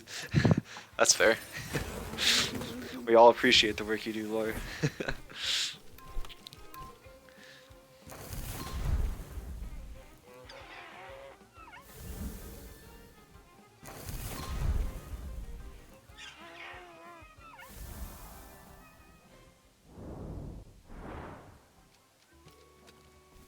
Yeah. Other things I was thinking of when I was debating on how could I beat Digi teams, I was like, could I slam a pan sunscreen on something? Would my Jamarian live a Hellfire if I have if I have pan sunscreen and stuff? Maybe the Mimic can have pan sunscreen. I can't get Plasma Beam burned or Cash burned or anything, but I decided against all that.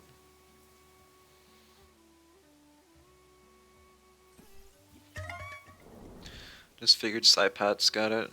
With Psypat I can worry about fires less, it's just getting used to it.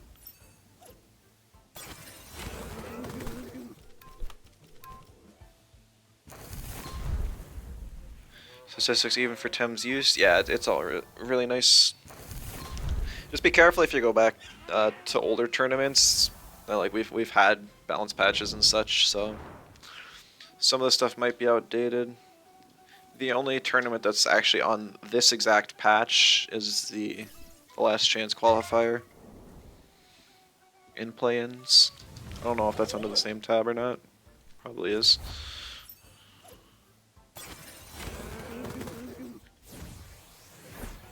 You can also kind of see a progression of the meta, if that interests you too. And also like what different regions prefer playing.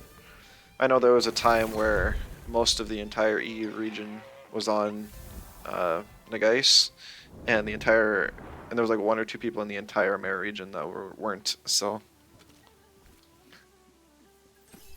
that was kind of funny back then.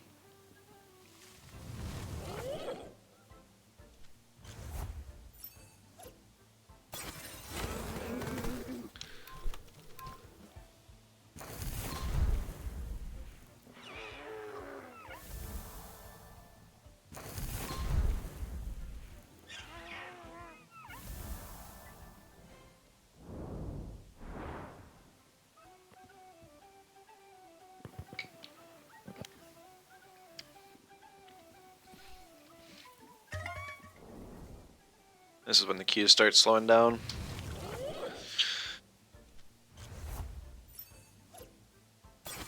Still think it's BS my Boozle team was nerfed so hard, they did the same thing with Freeze. Yeah. I mean,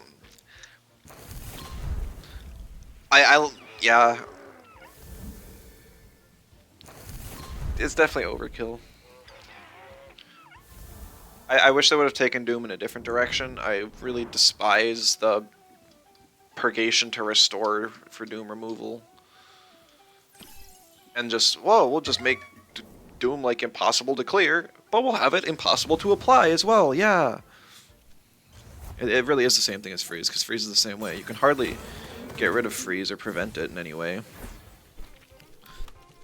But it's so hard to apply. It's just not worth it.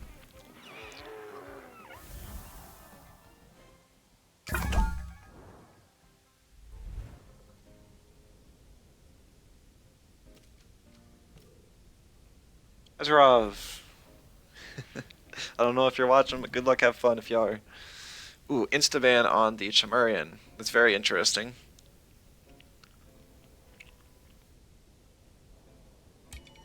I don't know what moveset he's got on the Zalbian. He doesn't have any electrics, so he might not have electric punch, but he does have a Naga. Could have Frond Whip. Could have Frond Whip. Gonna ban the Naga. Most of my team relies on Prio and Chamurian's gone, so.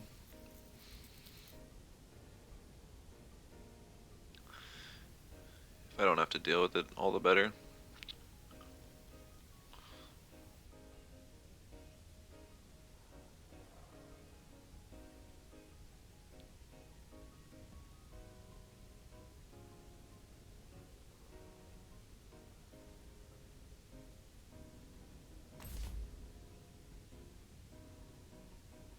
Okay.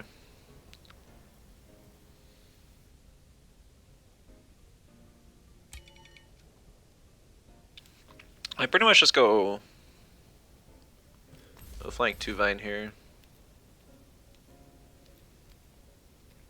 He picks Shellant, I swap out 2 Vine, and then we just deal with it.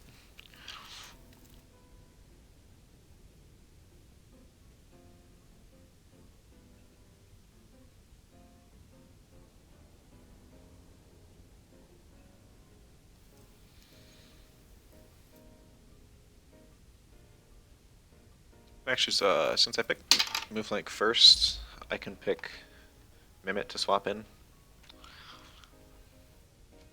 Get rid of the Inky. Got a pretty nasty electric weakness. Moves so easy to slam in late, it really is. I'm curious how many other people are gonna do it. There's just not enough mentals that are good right now to punish move flank. Because Adoro got gutted. I mean, it's still kind of viable. I don't like the changes, but it's not super popular. Nagais is there, but it has its losing matchups. It's just not consistent enough for tournament play, I don't think. Digifear scares people off the mentals. Yep, that's another big thing. Everyone wants to run Mashuk, so there's one Digi weak right there. Shell Lance common, that's a second Digi weak right there.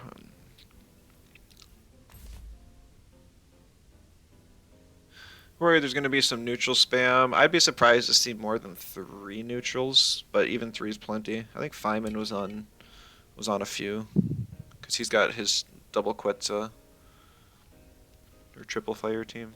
I don't think he had all 3 Quetzal. I think he just had Raikin and Koish, and then I think he had another fire though. Gag Bomb too. I beat Gag Bomb earlier today. His team was really slow. It was much more manageable.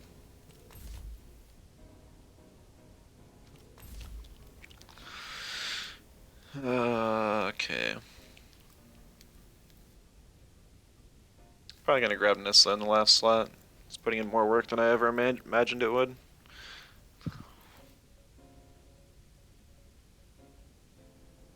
I should have grabbed Pig instead of Tutu. I wish I could take it back. And, I'm only gonna have like 1 tag team synergy, potentially 2 if Mimit, but I'm sacking Mimit on lead, so Tutu was just a bad pick. Some games it pops off, other ones it just doesn't.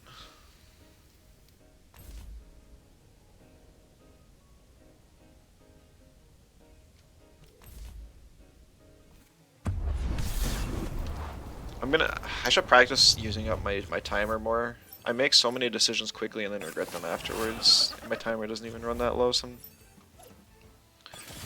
happened during the tournament and I'm gonna regret it for a week.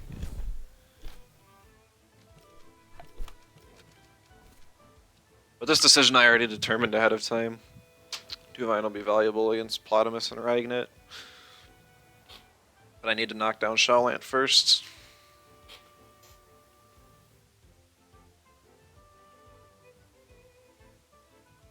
Sounds like Talwyn clicking buttons without thinking, or then thinking. I don't remember the last time I faced off against Talwyn. Had to have been a long time ago, maybe in the first or second interregional.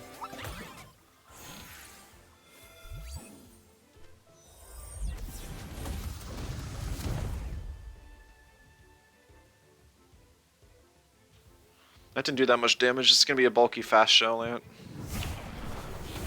Okay, what? How did that other Shawlant do so much damage?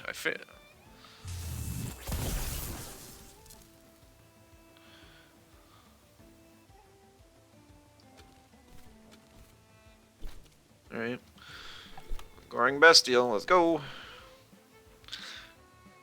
Potentially a swap into Zalbian to get the Electric Punch synergy to potentially outspeed my move flank. Don't know how fast the Ragnet is, but based on how fast that Shawlant is, I could definitely see it being speedier.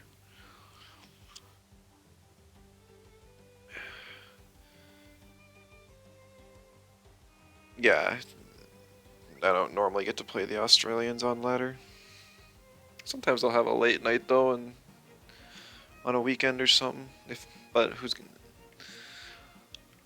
It's still pretty rare. Might have even been in Dojo Wars sometimes that I fought him. Still would have been months ago.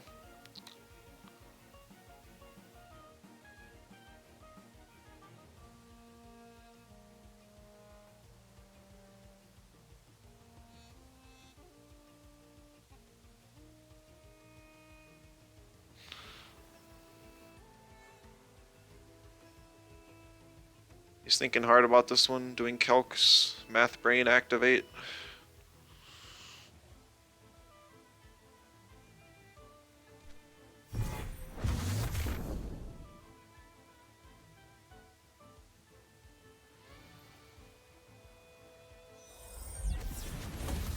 I got a double Goring, I guess, but I'm predicting charged iron filings here still.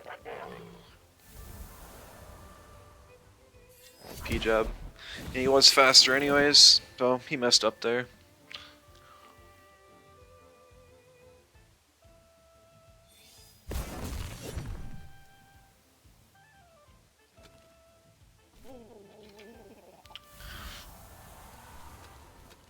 And you're gonna regret sacking that Shawlant.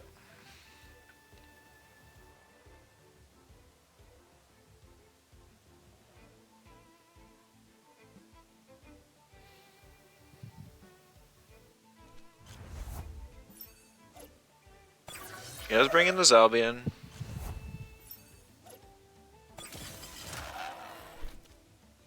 I don't know.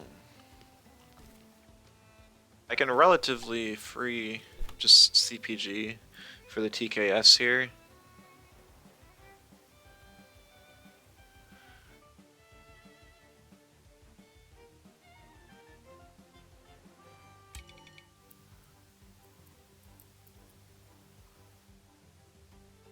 Can save Mimit and get hold off a Nestle as well.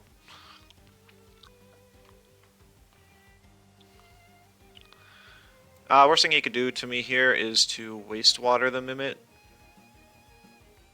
which is probably his option if he doesn't TKS.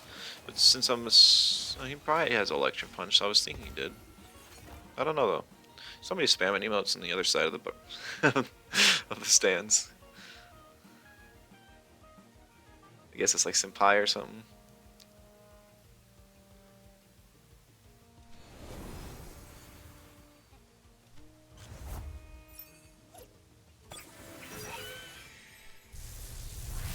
Was Aches maybe?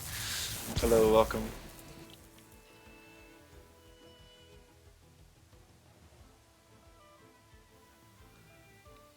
heat up. Voltaic charge.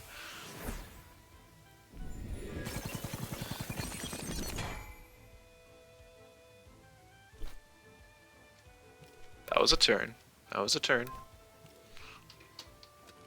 I can Cyberclaw something, but I can survive. I guess it's Hazarov. I should have known he's always been on Voltaic charges, Zalbian. That was just me not using my prior info. Blaming on the fact he changes his cosmetics all the time. Got so used to seeing him with the snorkel head last season.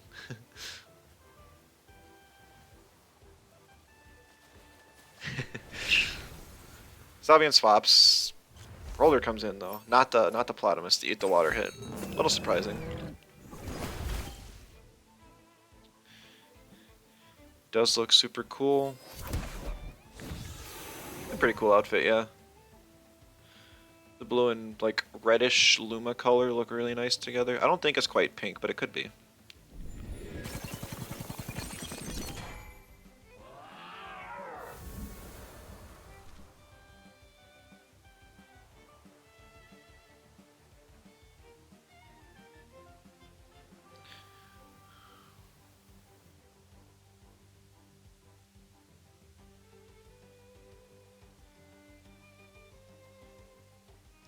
I don't think he's got anything he can do here. Nesta kind of just cleans up.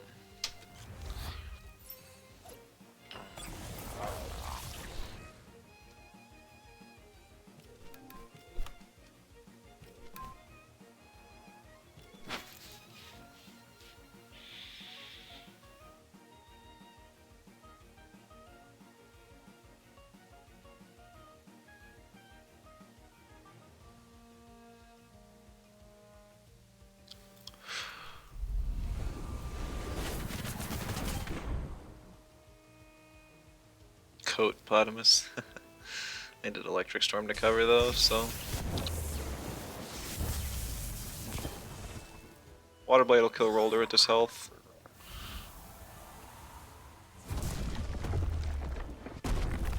Oh yikes, okay, that's way more damage than I expected.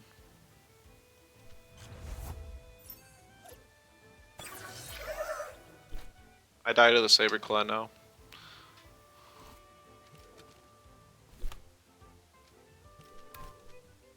One thing you like about the game, most people seem to have a unique enough avatar that we can recognize who they are from them. I agree, it is very nice. And that makes not having like our names above us in the stands better as well.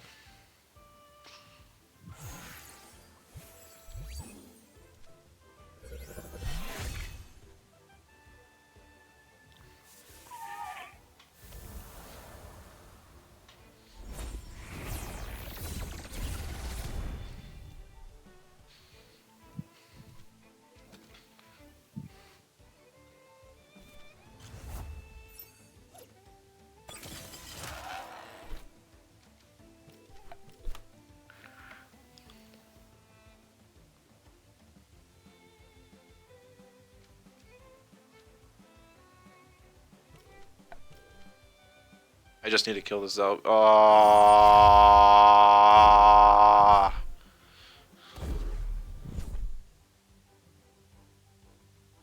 was not expecting a hologram. That was a good play. And the Voltaic charge healed him, I think, just enough. And for the 2-Vine, though. Very surprising. I really didn't think he would.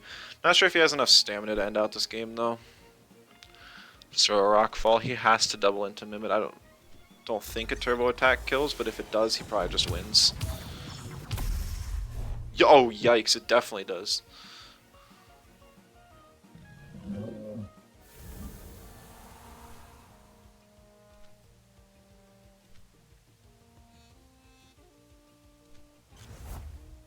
I am underestimating the power of the Zalbian.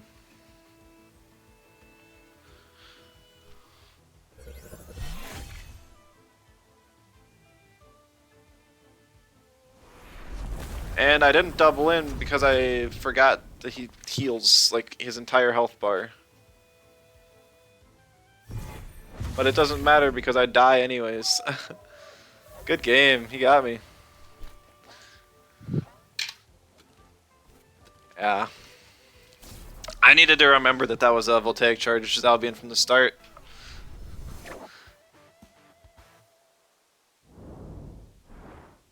Also, that roller damage was pretty nuts. I didn't think roller even did that much damage, no matter how you built it. But it was pretty squishy. I wonder if it was probably actual max attack. GG's regardless. Definitely seems like a fun team. Love this owl.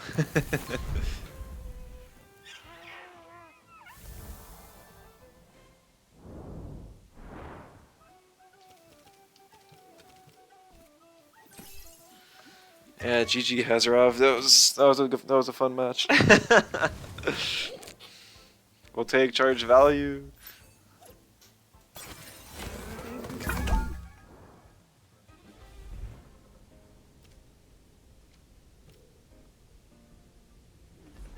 My mistake was picking pig instead of picking tutu instead of pig. Oh come on! No, no, not another.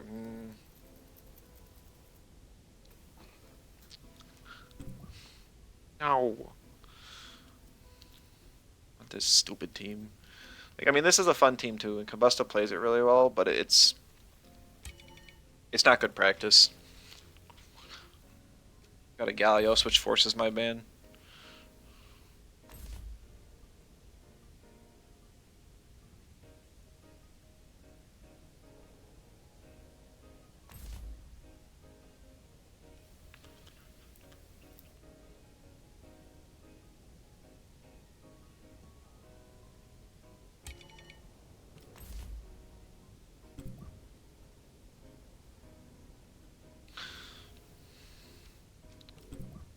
And the Lovato. Pick move flank for sure. I'm also gonna grab Mimit.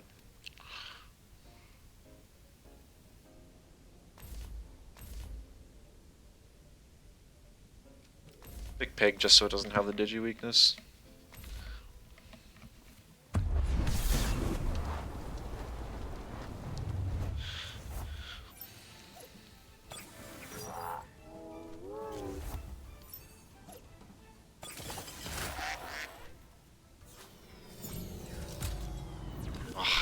Forgot about the mom's lunch.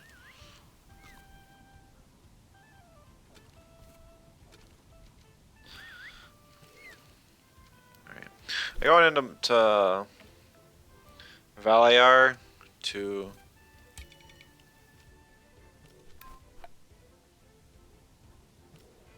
dodge the sleep and to preserve the bait.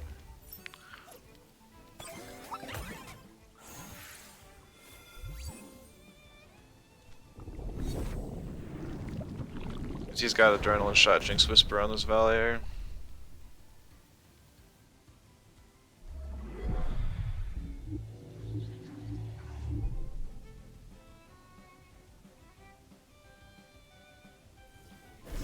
He just goes for the microwaves. That's some special attack invest. That is not base Cycrox.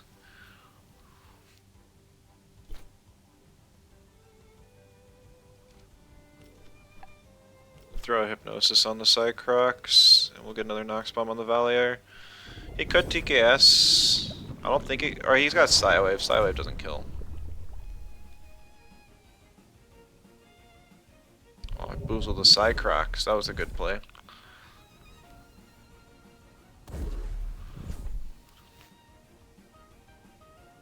I could have boozled the Psypat, but I didn't think that... It was... I had to guess on what he would do. He would either attack Psypat to break the boozle and just double in, or he would protect the Cycrox.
I should have goring the Valier.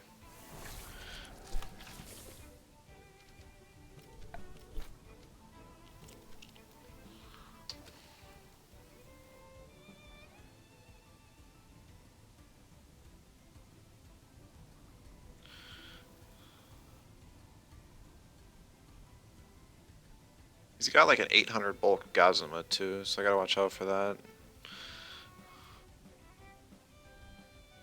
I just wanted to get this Valier off the field so I can start chipping down some other stuff. He held on to neurotoxins with Cycrocs though, so that's a pain.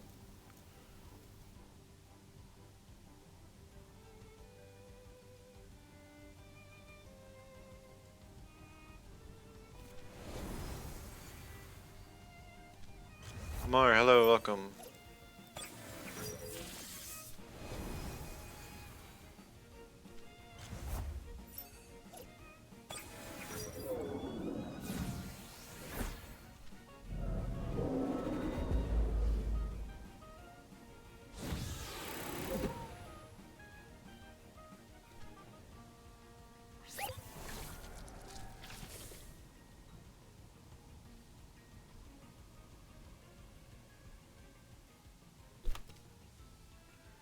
Yeah, I think I just lose.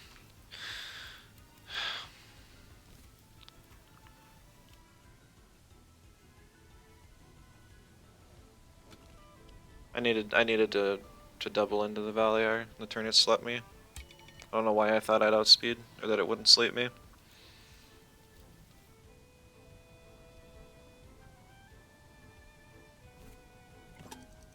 I don't fare well against the sleep teams because I just have triple mental and my team's not good against triple mental. Also the kill on Cypat. This is the 24-hour stream, right? Nope, tomorrow's gonna be the long stream and it's gonna be Dragon Quest Monsters. So sorry to disappoint.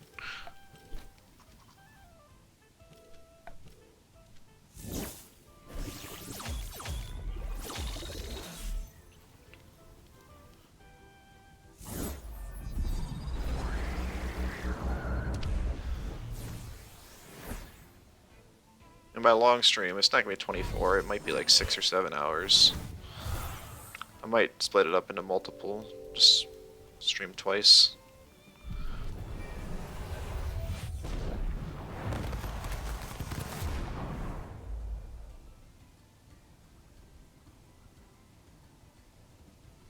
I don't think that's how it works, Lore Weaver.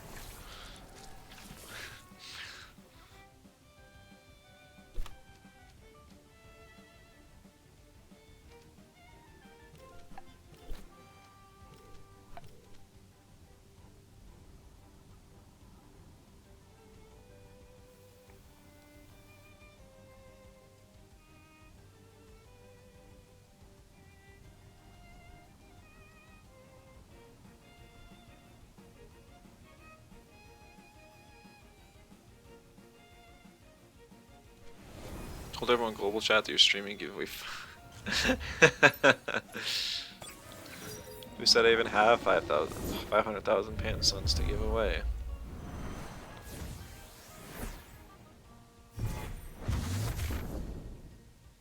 Ah, I could have killed with the stupid Psy Wave that doesn't do any damage. Whatever, this is fine. Game's still over anyways, I just got nothing.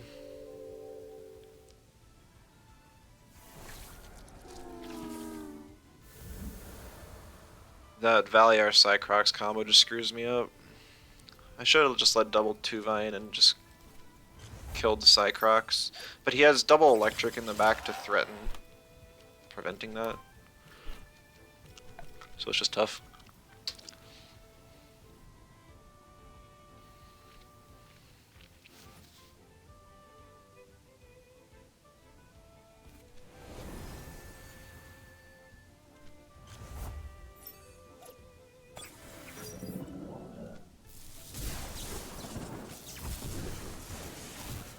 You got special attack invest on the Volgon too, that is not base Volgon.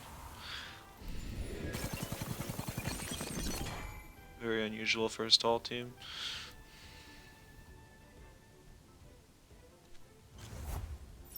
I'm just gonna forfeit. Ah, GG.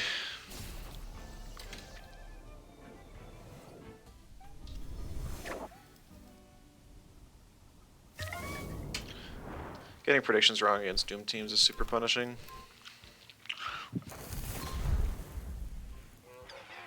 That stupid Galio ban, it's really unfortunate.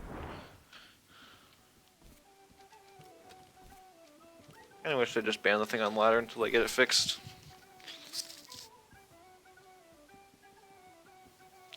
Can't even really learn anything from that game because I'm just not going to face anything like it in the World Tournament here.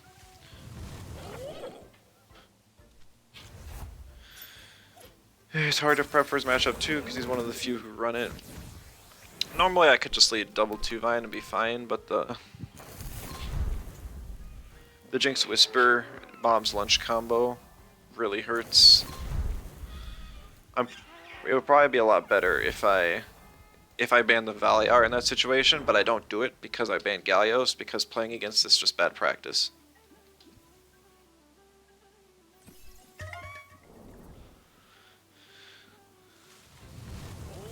Because then I ban Valiar, he loses his turn 1 sleep. I double into his Cycroc slot with double H slap. That way it punishes him if he swaps as well. And then I just kind of clean from there.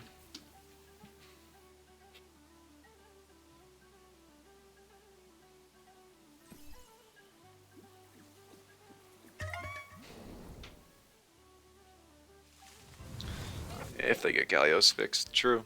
Very true.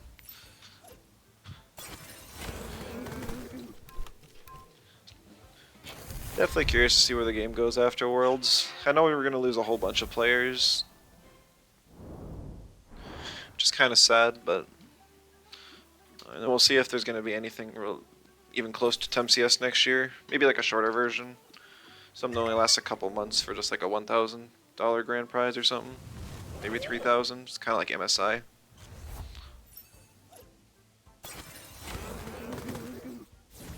I doubt we'll have anything that's like a year long like this ever again. I think it's best. I think it would be nice, yeah.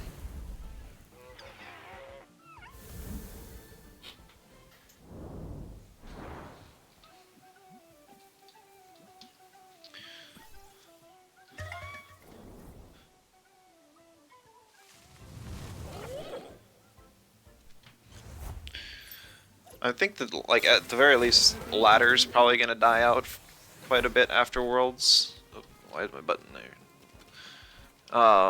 So it's gonna be really hard to hit Legend. I was kind of hoping to get my 10 wins today, but five losses kind of prevents that.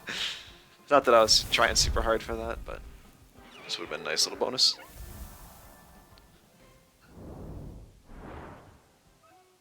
No PvP can play like this. To be honest, other Pokemon are surges of people. Yeah, well, we'll always get like singular people here and there, but I really, it's so tough to obtain players, and with a shrinking player base, it's going to be even harder.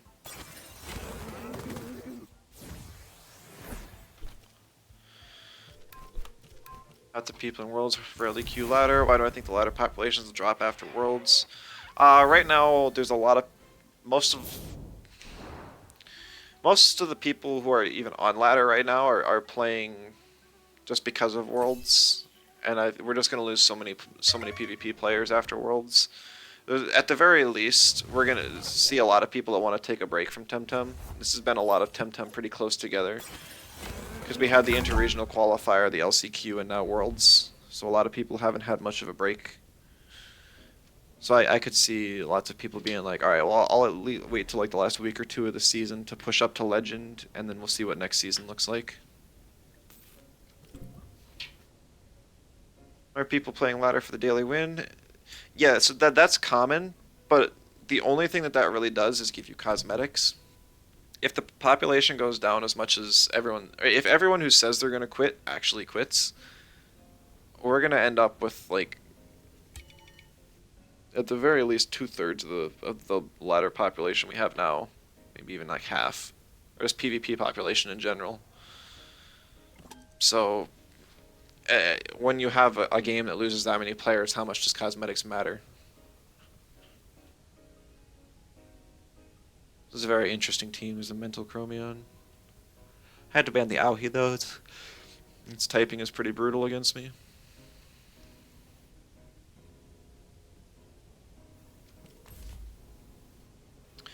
You don't know why people would actually quit?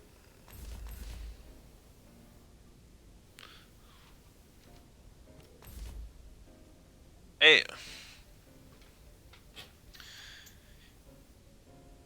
Some people wanted to quit the game a while ago and just kept with it because there's actual cash at stake. But I think that most of them aren't. I don't know. It's tough to say. I think that the main reason I think there's going to be a break is because I think people just or less population after Worlds is just because people want to break for a little while. It's just a question of how many come back.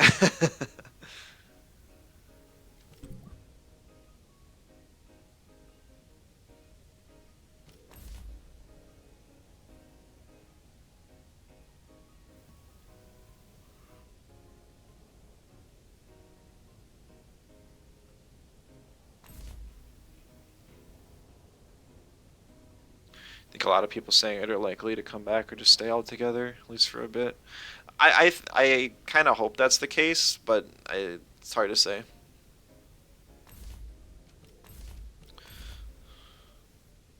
Another game that's not great for Pig. Double electric potential and also Zalvian to be a third.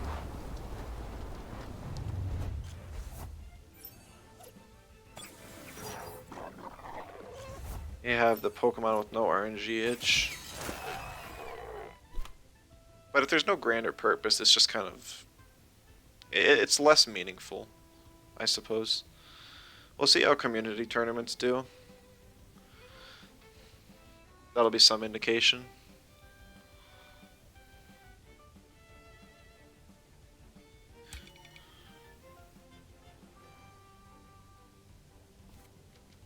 Yeah, I want to take out Skunch as soon as possible, so I don't have to take the Oshi.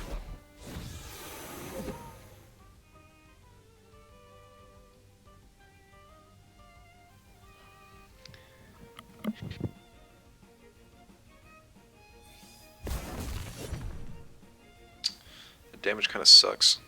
What does this do? Yeah, I'm gonna have to double in Turbine Goring.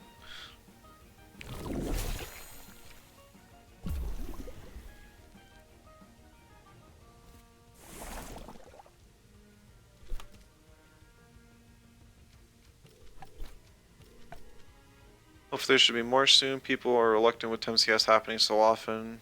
But that's kind of like the remaining players. Even in the LCQ, I was expecting a lot of names we've never heard before. But it just seems like we're not seeing those new players at all.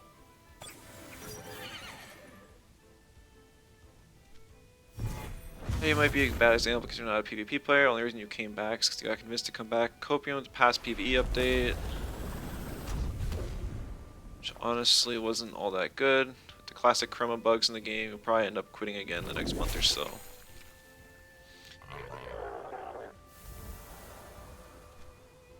Yeah, it's gonna depend person to person how it goes.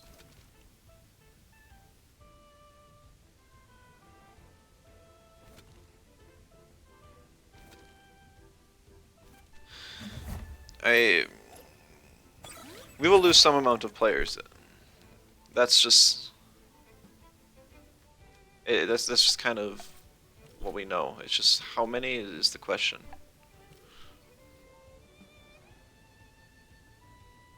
So much money in Worlds for a game this size doesn't happen often. Yeah, and the fact that you could just not play at all and then just get lucky in the last tournament and all of a sudden at least get paid $100. Why wouldn't you at least try? Kind of want to try it. No team's ready without Gallios. Okay, that's unfortunate. I blame Chroma for that one. He used to be in the camp that there was any game would have got me into PvP would have been Temtem, but over time, fun things disappearing in competitive, you kind of lost interest. Yeah.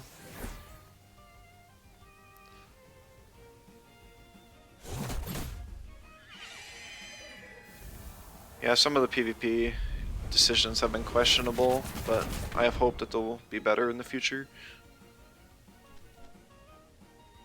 Would have been behind a postponement. Way too scuffed. I've considered Crystal Quash on this team, but that was no longer a possibility because because of all the issues.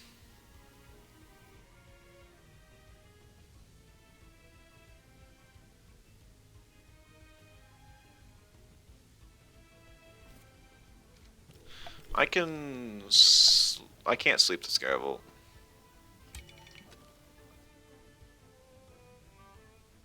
I don't know if I live the Oshi or not. It's kind of hard to tell. I guess I just double in the Scunch. Okay.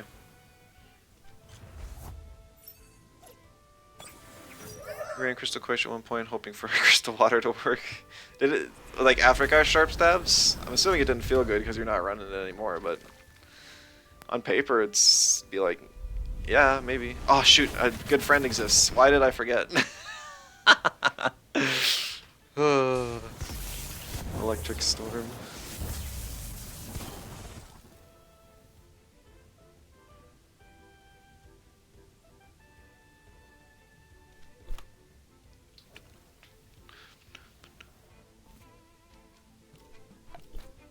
Do CPG and like a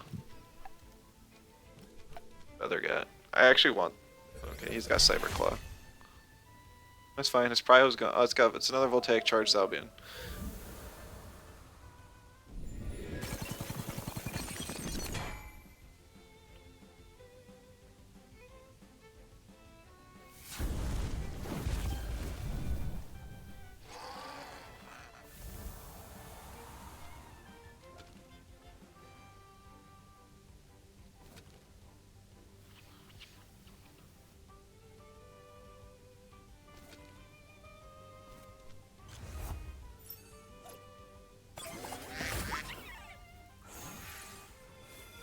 Entered Urani's dojo and your game crashed. That's unfortunate. That's enough Temtem for today. Yeah, sometimes just gotta call it.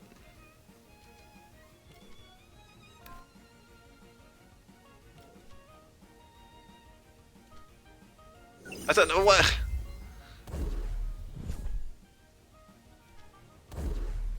Okay.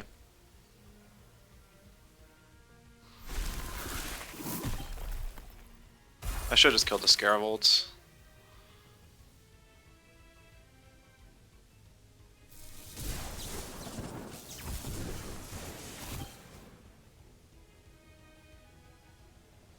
Ditto X.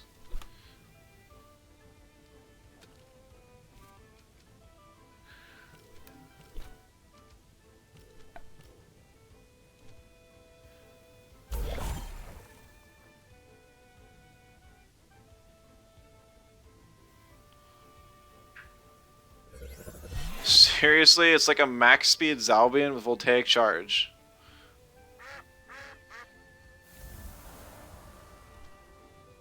I was Nicho. I forgot about that anyways.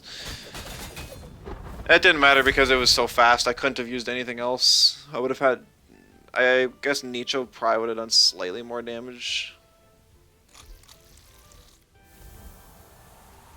This music. Cloud Cuckoo Land. Banjo Tooie.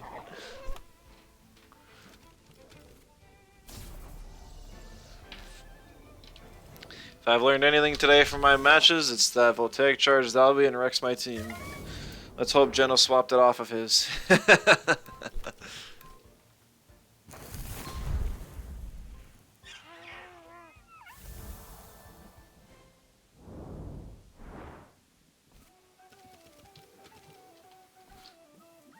Already burned through 10 matches today. Lots of them have been quick, I guess. I've only been streaming 2.5 hours. Probably only do a couple more though. Want to maybe update my Twitch a little bit. I know that sometimes on other people's Twitches you can scroll down and it'll have like a little schedule, a little about me section, maybe a link to YouTube, just a couple simple things like that I want to look into. Didn't know there was a request for a link to my YouTube specifically, because people were adding an R to my name, making the search results tough. When you're a nobody on YouTube, it'll always try and recommend something else to you. Oh, you actually wanted this 250 sub person? Sure.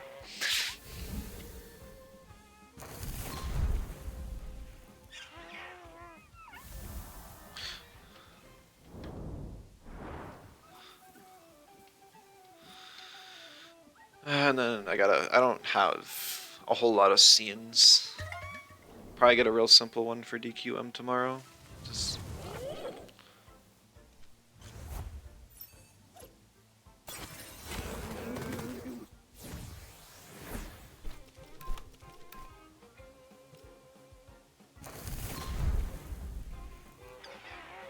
also, I gotta test my capture card. I was gonna do that yesterday, and then I ended up playing TFT. They need a patch for that. I could stream that too, but I don't want to compete with TFT streamers. That ain't happening.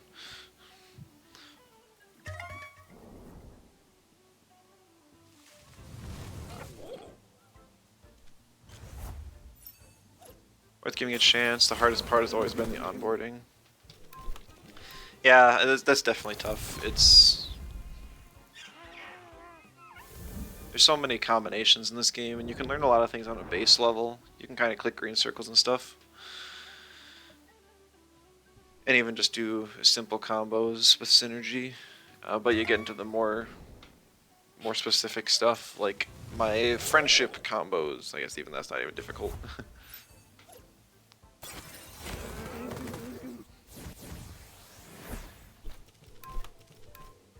Variety streamer.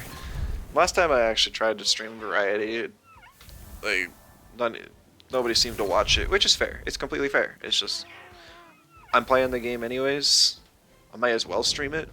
If nothing else, maybe I can like reach out to another crowd of monster tamers and try and lead them to Temtem.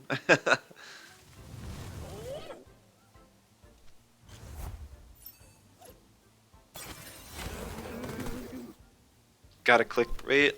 I was thinking, I've had a few more clickbait titles. I mean, I don't like clickbait though. I just prefer like interesting titles. Like, what in the world? Why is it?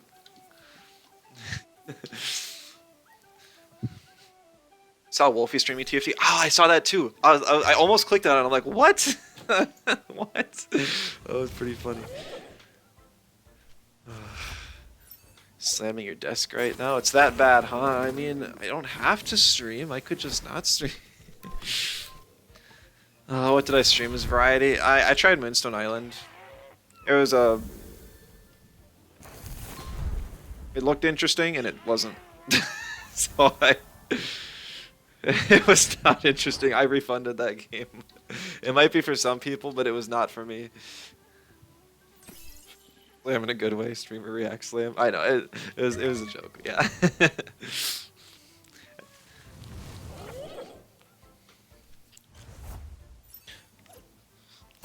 We'll see how well DQM does. I'm probably gonna invest quite a bit of time into that. I think it's gonna have an online scene. Or like, so there might be some form of PvP in it, and I want to at least give that a try. I don't know how big of a how many people do that, or if there's like an online search system, or if you have to match somebody on a friends list. But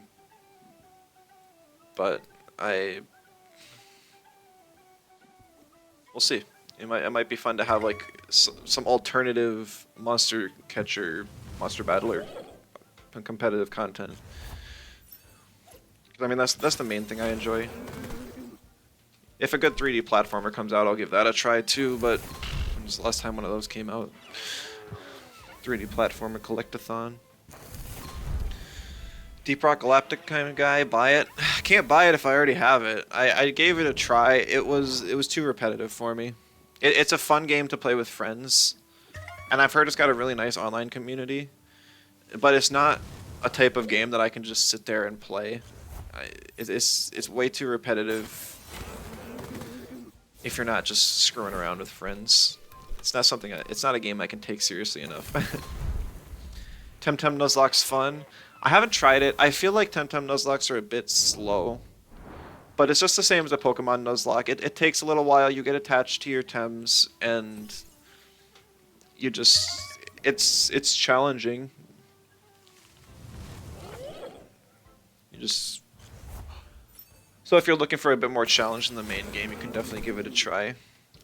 It's a bit more time investment than I'm willing to do, though. It's a lot of grinding. You gotta pretty much grind your whole team up to 1,000 TVs in game.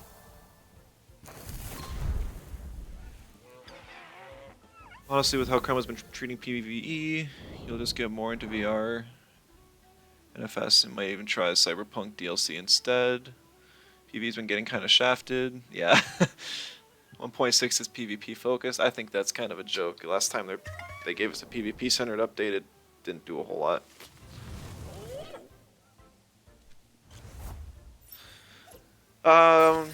Problems with PvE. A lot of it's really not fun. I am in queue, right? I should make sure. I didn't. I thought I was in queue, but maybe it's just been like 10 minutes. Yeah, I am. It's only been 6. PvE, it doesn't have like an. It's just a lot of grind. There's so many quality of life changes that it needs. I think more than anything, it just needs quality of life. There's no radar pity system, for one thing. I know somebody in Vanity has been trying to get a Garunder from a radar, and he's on like radar 42 or something. The sheer amount of feathers and time invested to do that and not have it guaranteed is awful.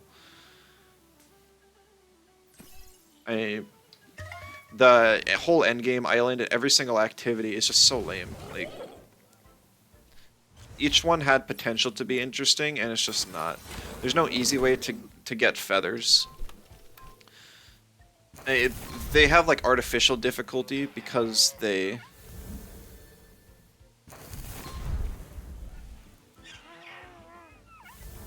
specifically counter your teams, like in Digi layers, in the draft arena, and grid arena and stuff. So that's just super unfun.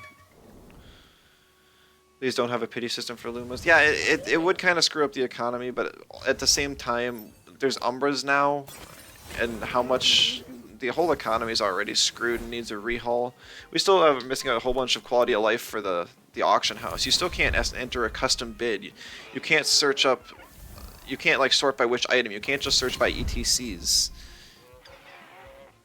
You can't search for perfect eggs yet. Like, it's so ridiculous.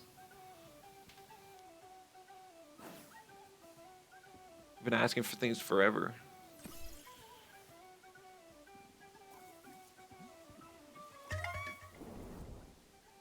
I'm playing when Tuckman didn't exist and everything besides the story was boring, or not as rewarding as they should be. Some modes require you to own Tems, limits creativity. Part of his PvP in disguise, part of his grindy, unfun stuff. Everything is RNG infused, not even to talk about bugs if you get new stuff. Drafting is kind of nice for the easy first 4 and maybe 5. Yeah, it's just time investment for feathers compared to PvP is awful. I have like I don't play the PvE much. I really just do the PvP aspects of the game. If PvE was more fun, I would do it. Like even this radar, it's not like I do radars off stream much. If I do, it's still in between matches when I have 10-minute queues like this.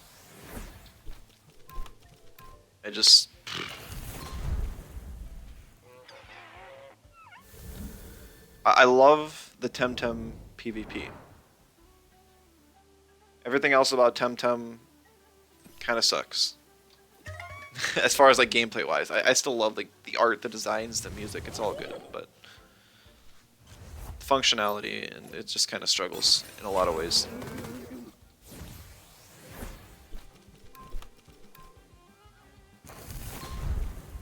Every aspect of the game needs quality of life, yeah. But it's like they're still trying to catch up on content. They still haven't released the arcade bar. Even when they do, that's probably going to be kind of rough. We'll see how it goes. Temtem's not what it used to be, not worth doing compared to towers. Only do drafting a quick 50 feathers. PvE towers the most efficient, didn't know. It's the best. value you can get for your time. But you can get screwed on runs and stuff, just bad RNG. And end up wasting everything. Totally forgot arcade bar. Yeah, so is everyone else. It's so supposedly when arcade bar comes out, it's not even going to be what it was initially designed to be. Long queue. Tell me about it. I had a 15-minute queue the other night.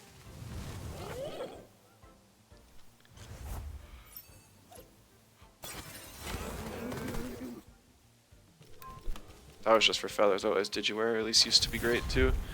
Digiware takes so much focus. You can't just click buttons in Digiware, I feel like.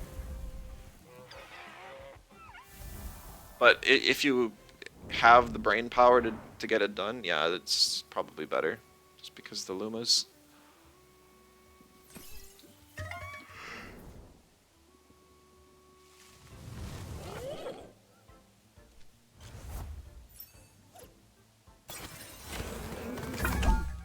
Competition for the longest queue time is the real PvP.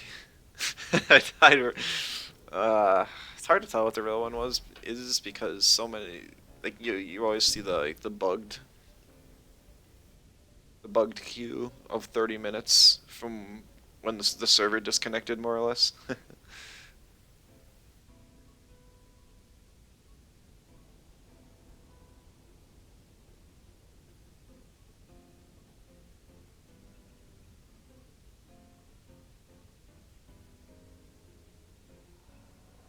What is the arcade bar? Yeah, no, we don't know. We just it's supposed to be like a few mini games, maybe give you some sort of rewards, but even that we just don't know. No one's beating Baki. He went a full hour. We had a pack stream and no one wanted to ruin it. That must have been way back when, in like the old TMR system.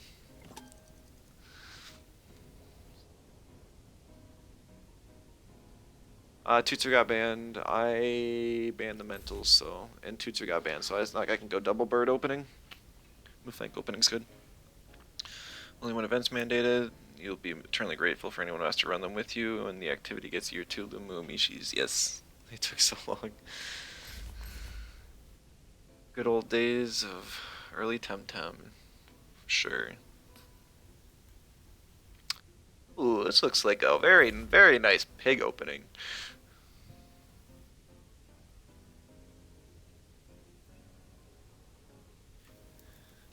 If he bans one of my crystals, I ban Gazuma. If he bans anything other than the crystals, I ban Saipat.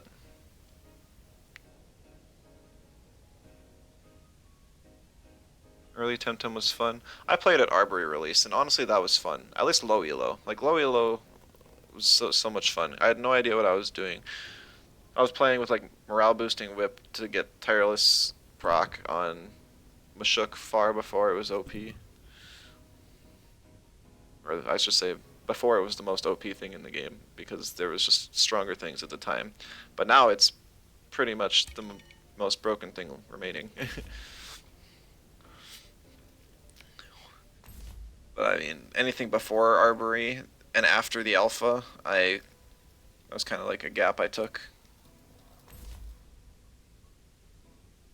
But I only hear good things about it, so I'm sure it was a blast.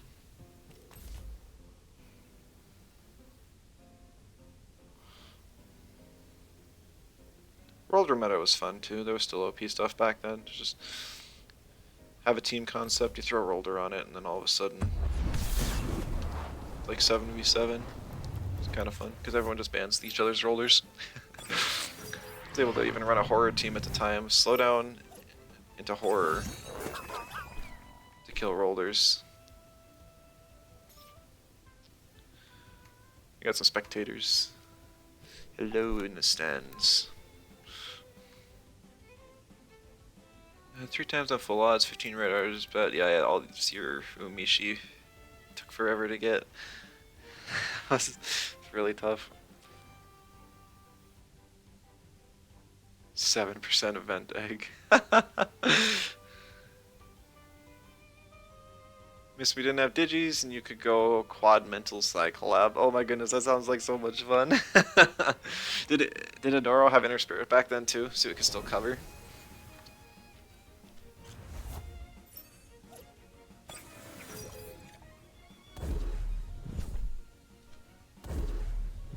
Umberumi, she was first radar. That's how it be. This won't do too much. 30%, maybe 40 if it's pyro. Yeah, 30%. Solidifier. Yeah, and slow down focus alongside it. Oh, wow. Sounds perfect. As a bulky Bastion. Beating it down. Let's go. Destroy Bastion.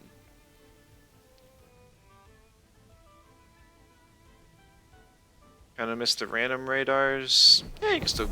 Yeah, you can still get your radar boxes, but the free ones from rematches. I don't know if I can say I missed those.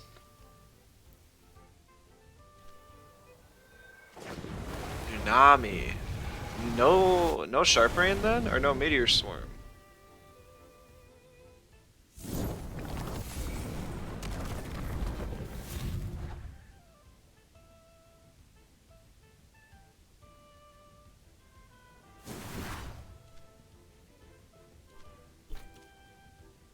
I'd love to hold Anger, but I don't think I'm gonna have that luxury.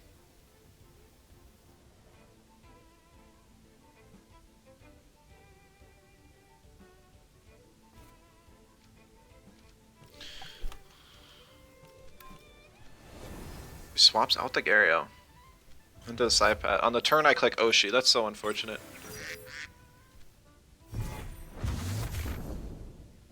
It did kill.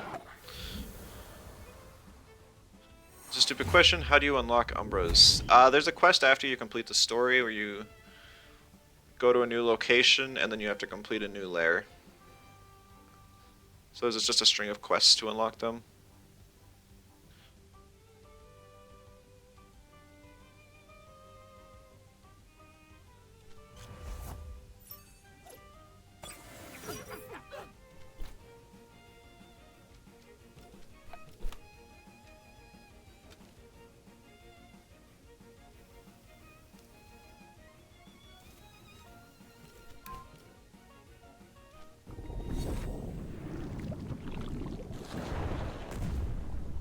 Can you go for heli kick on the Mashuk? Do you have the speed to do that? Here. No, that's normal. That's a normal tireless Mashuk. Didn't outspeed though. You did it. Where can you buy Umber Raiders? Oh, okay. It's at the in Nanto Labs, the bottom floor of one of the places in Sapanku. They cost Luma drops though, so it's not like something you really want to do all that often.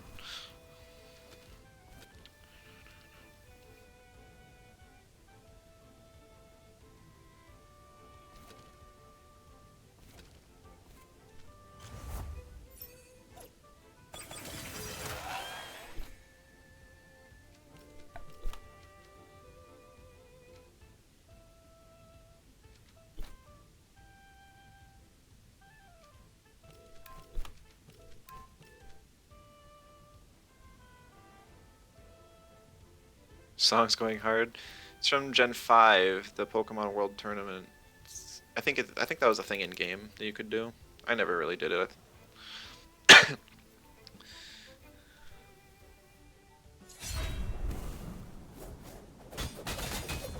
Yes, it is a good song. Gonna head to bed. See y'all at later times. Sounds good. Thanks for stopping by, Robin. Have a good night. Whenever somebody goes to sleep, I must send Pookie sleep. Have a good Pookie sleep.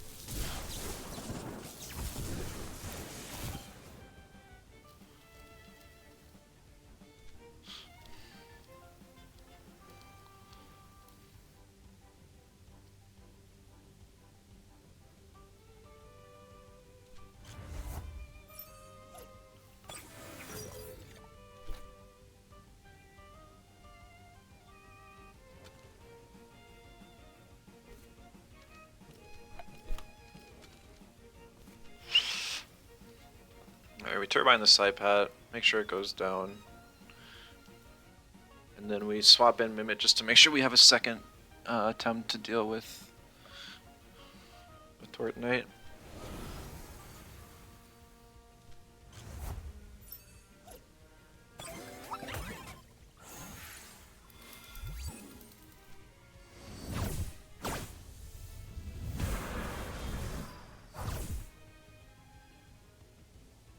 War Drum Gario. I missed that the first time.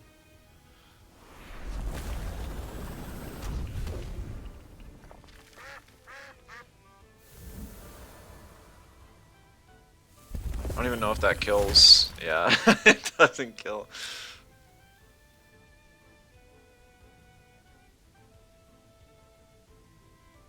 That's actually huge. He was not able to save that stamina. He needed to use Cold Geyser.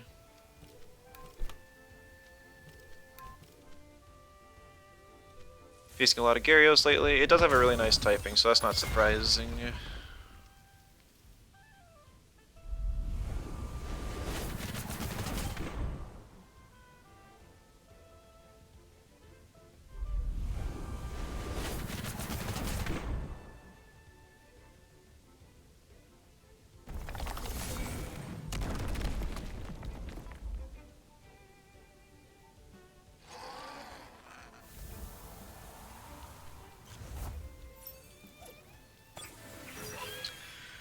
I might die to the sea spikes.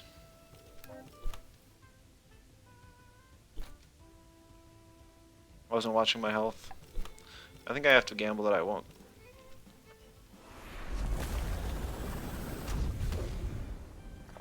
It was a slower tort. Dang, I should have water bladed. Got greedy.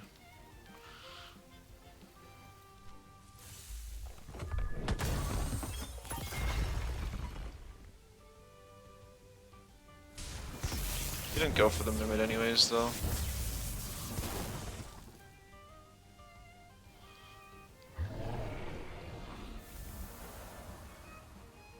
Oh, Earthbreaker? Ooh.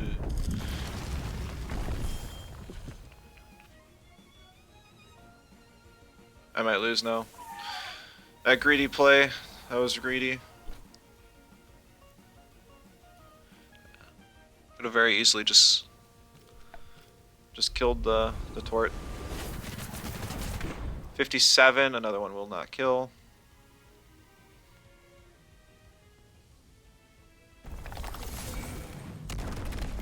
Rockfall. Cold Geyser will finish me off. GG.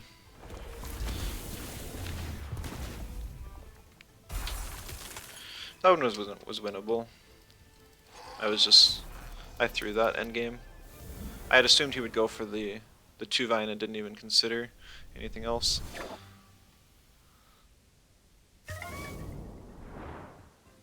I could have aquatic. I should have water bladed, but I could have aquatic as well. I just didn't think that would kill. It seemed like a more HP invested Tort Knight based on how much damage it took.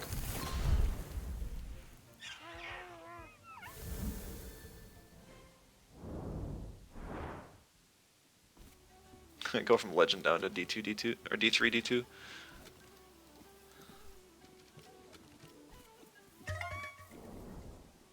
D2. Might do like one more match and then call it. Unless it takes another 10-minute queue.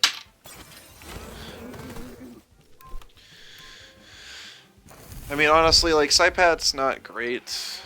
I'd still rather have Scunch. It's just like, do I want to take the insta-loss into matchups? No. And I like... At least 2 of my losses were to Voltaic Charged Albion. One of them was to Gallios.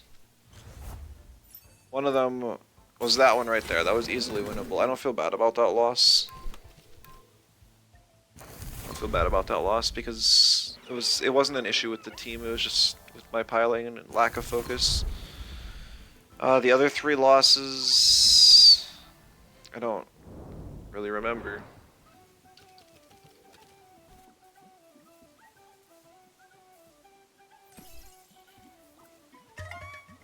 Oh, one of them was that weird Digi aggro and like Yowler Mimic combo.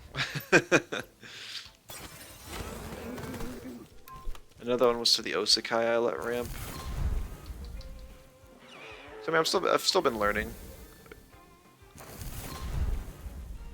Mid testing. Talking about the efficiency of Luma finding. Digilars are probably best. Radar's second best. Psypark is just free but nice as a passive option.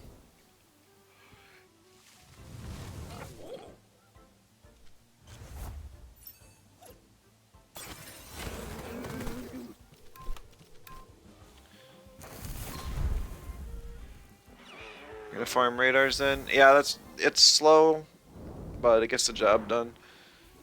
You could do something like me too, where I just do radars. I do Psypark when it's on Luma week and radars when it's off week. But that's mainly just for something in the background during comp matches. Keep you guys a little more entertained, so I'm not running in circles. Still haven't gotten a Luma on stream though. I've been streaming for how long now? It's been a while. Probably almost 6 months.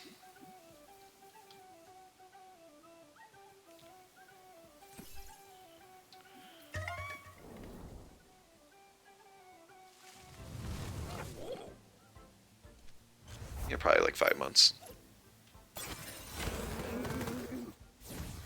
started close to the halfway point through the year. Alright, that was a relatively quick queue. This will be the last one though. Unless I'm really feeling raring to go for another. But this doesn't make me excited.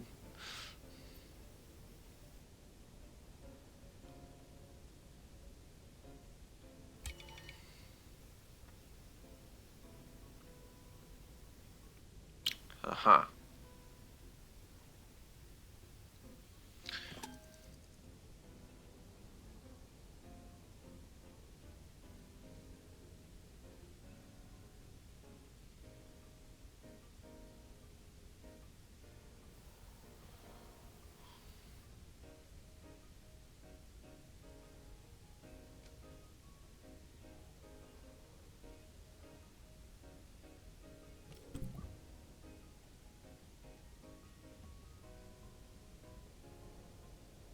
So, Tuvine has bait, so I don't have to worry about it's a water cannon team. So, a water cannon venom spread. Tuvine had bait. But I believe that Tutsu and Pig can live a water, because of tag team, live a water cannon venom spread double in. And so they're not even going to try.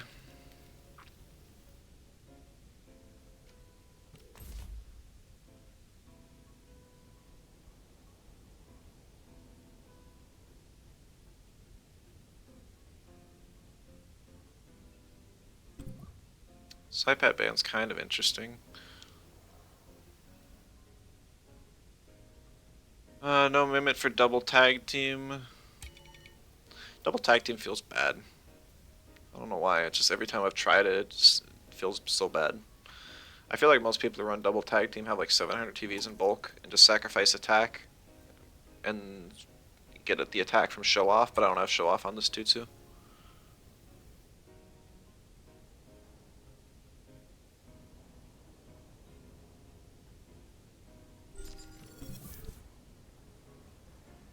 Do I need to ban the Acronox? No. But it's... I don't know if I'm going to get out of this lead with either of my wins, so I just didn't want to deal with it. Nessa should get a lot of value this game.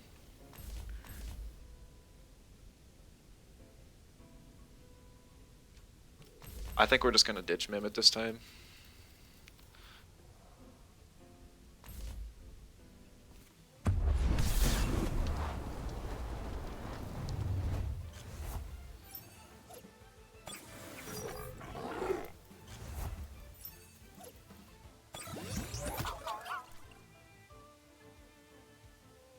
Marvel's value. We're gonna double into the move flank. I don't know if this is comeback or Yowler or not. If it toughens on me, I'm gonna be very sad, but got limited options. Yeah, I figured this was coming. I wasn't swapping anyways. I don't have to because I banned his toxics. Had I not banned his toxics, I would have been tempted not to swap. Or to swap, but now I'm not. That's gonna have to be another double in.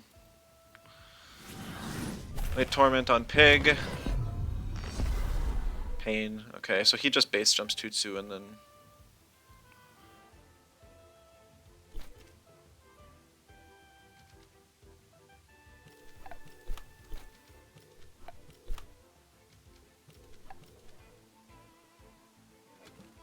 Doesn't have anti-sleep on Yowler.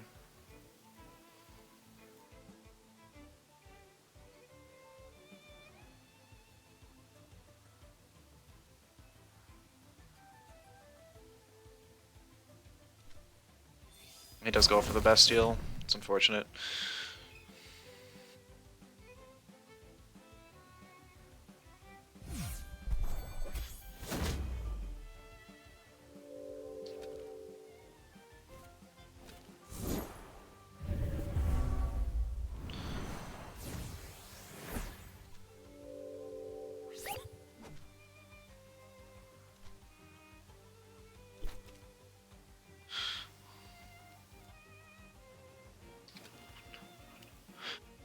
I could double in on Yowler here. I think he's gonna goring the pig though.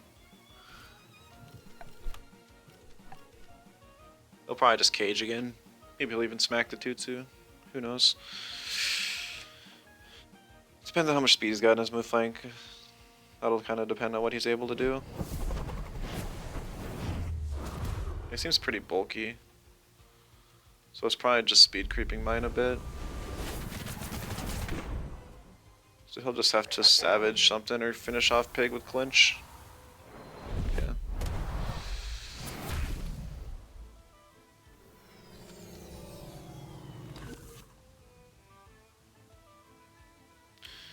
He wanted to get some damage on Tutsu because Tutsu is the thing that's threatening Volfi, and Volfi is the thing that threatens Nesla.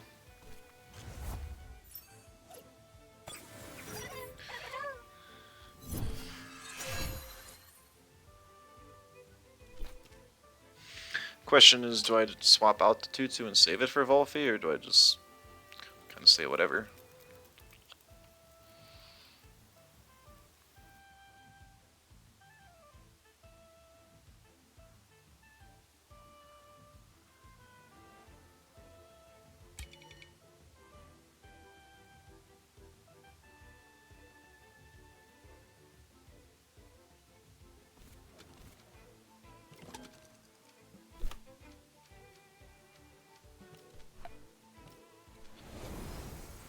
Swap in Chim and get the hold off of Frond Whip to threaten the Whip Lump with.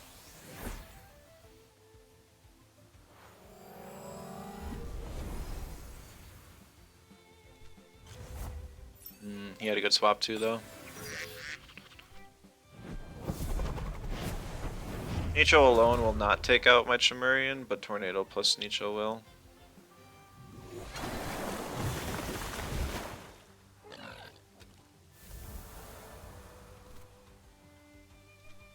However, if you're gonna have double waters on your board, you do not want to let me get my which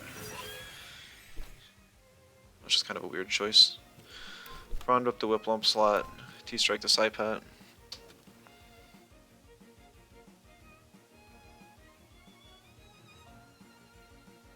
Saipat's more likely to stay in, and if Whip Lump stays in, it's less punishing. So I don't mind attacking Whip Lump with the move that's less likely to get off. Best thing they can do here is to just stay in on both and double the Chim. Yeah.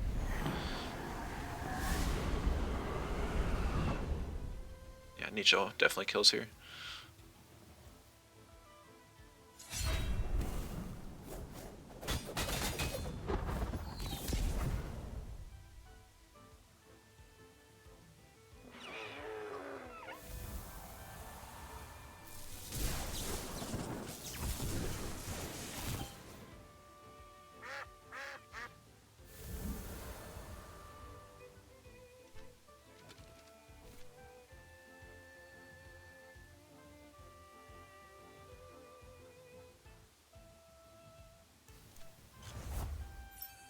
Whiplum doesn't have a whole lot of damn.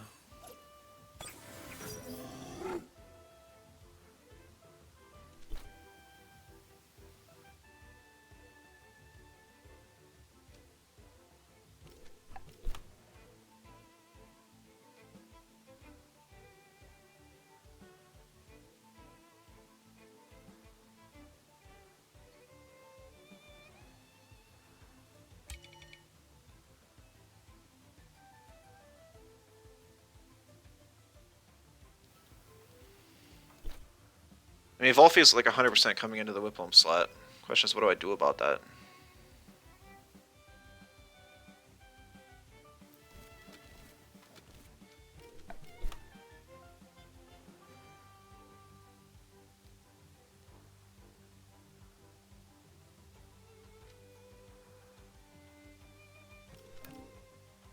He stayed in! Are you screen peeking? Why would you stay in on Whiplump here? It's such an easy E-Storm.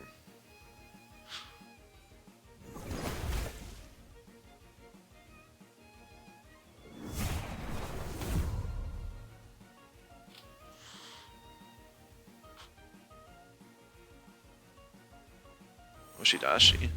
It's not gonna do much.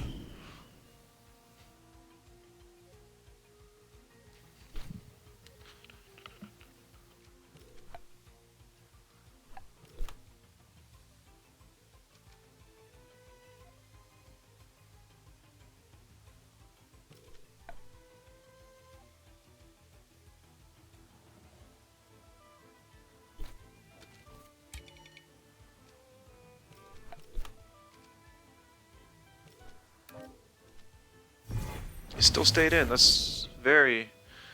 I'm very confused. Maybe it's like a super bulky Volfi, and they're not afraid of being outsped with Haito.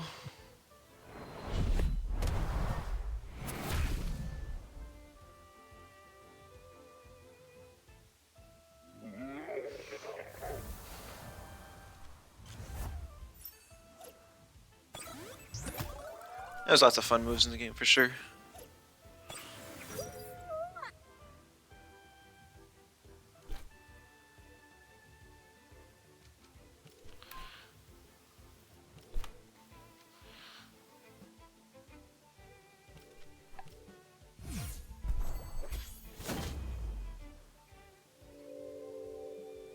Yeah, this not a bulky Volfi.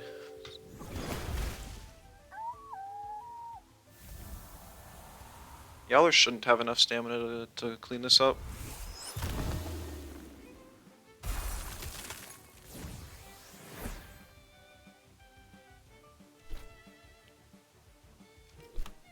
This could be interesting. Oh, he goes for Savage though. It had to be a clinch to finish off 2-2 there.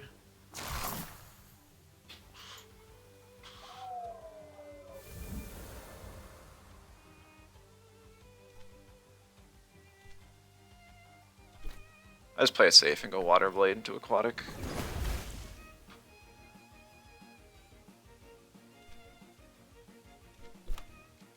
Yeah, I don't think sacking Whiplump was the play, but hard to say.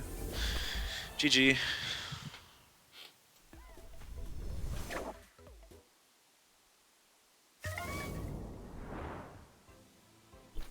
Animation on the 2000 hold moves anticlimactic.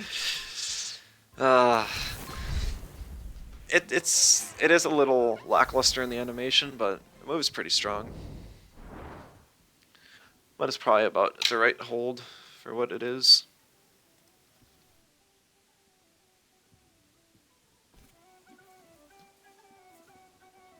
Alright, well, that's kind of all I got. It's probably gonna be the last amount of practice I'm gonna get in before Worlds, unless I do a couple warm-up matches before. We'll see how I'm feeling tomorrow. Maybe I will mix it up, and after get burned out on DQM, decide I want to play some Temtem, but For those who missed it the other 10 times I mentioned it, I'll be streaming tomorrow, and I'm going to be playing Dragon Quest Monsters, the Dark Prince. New game coming out. Super stoked to play it. Just know that if I'm streaming tomorrow, I'm not playing Temtem. I don't want to disappoint you if you click on the stream and it's not Temtem. So no surprises. Other than that,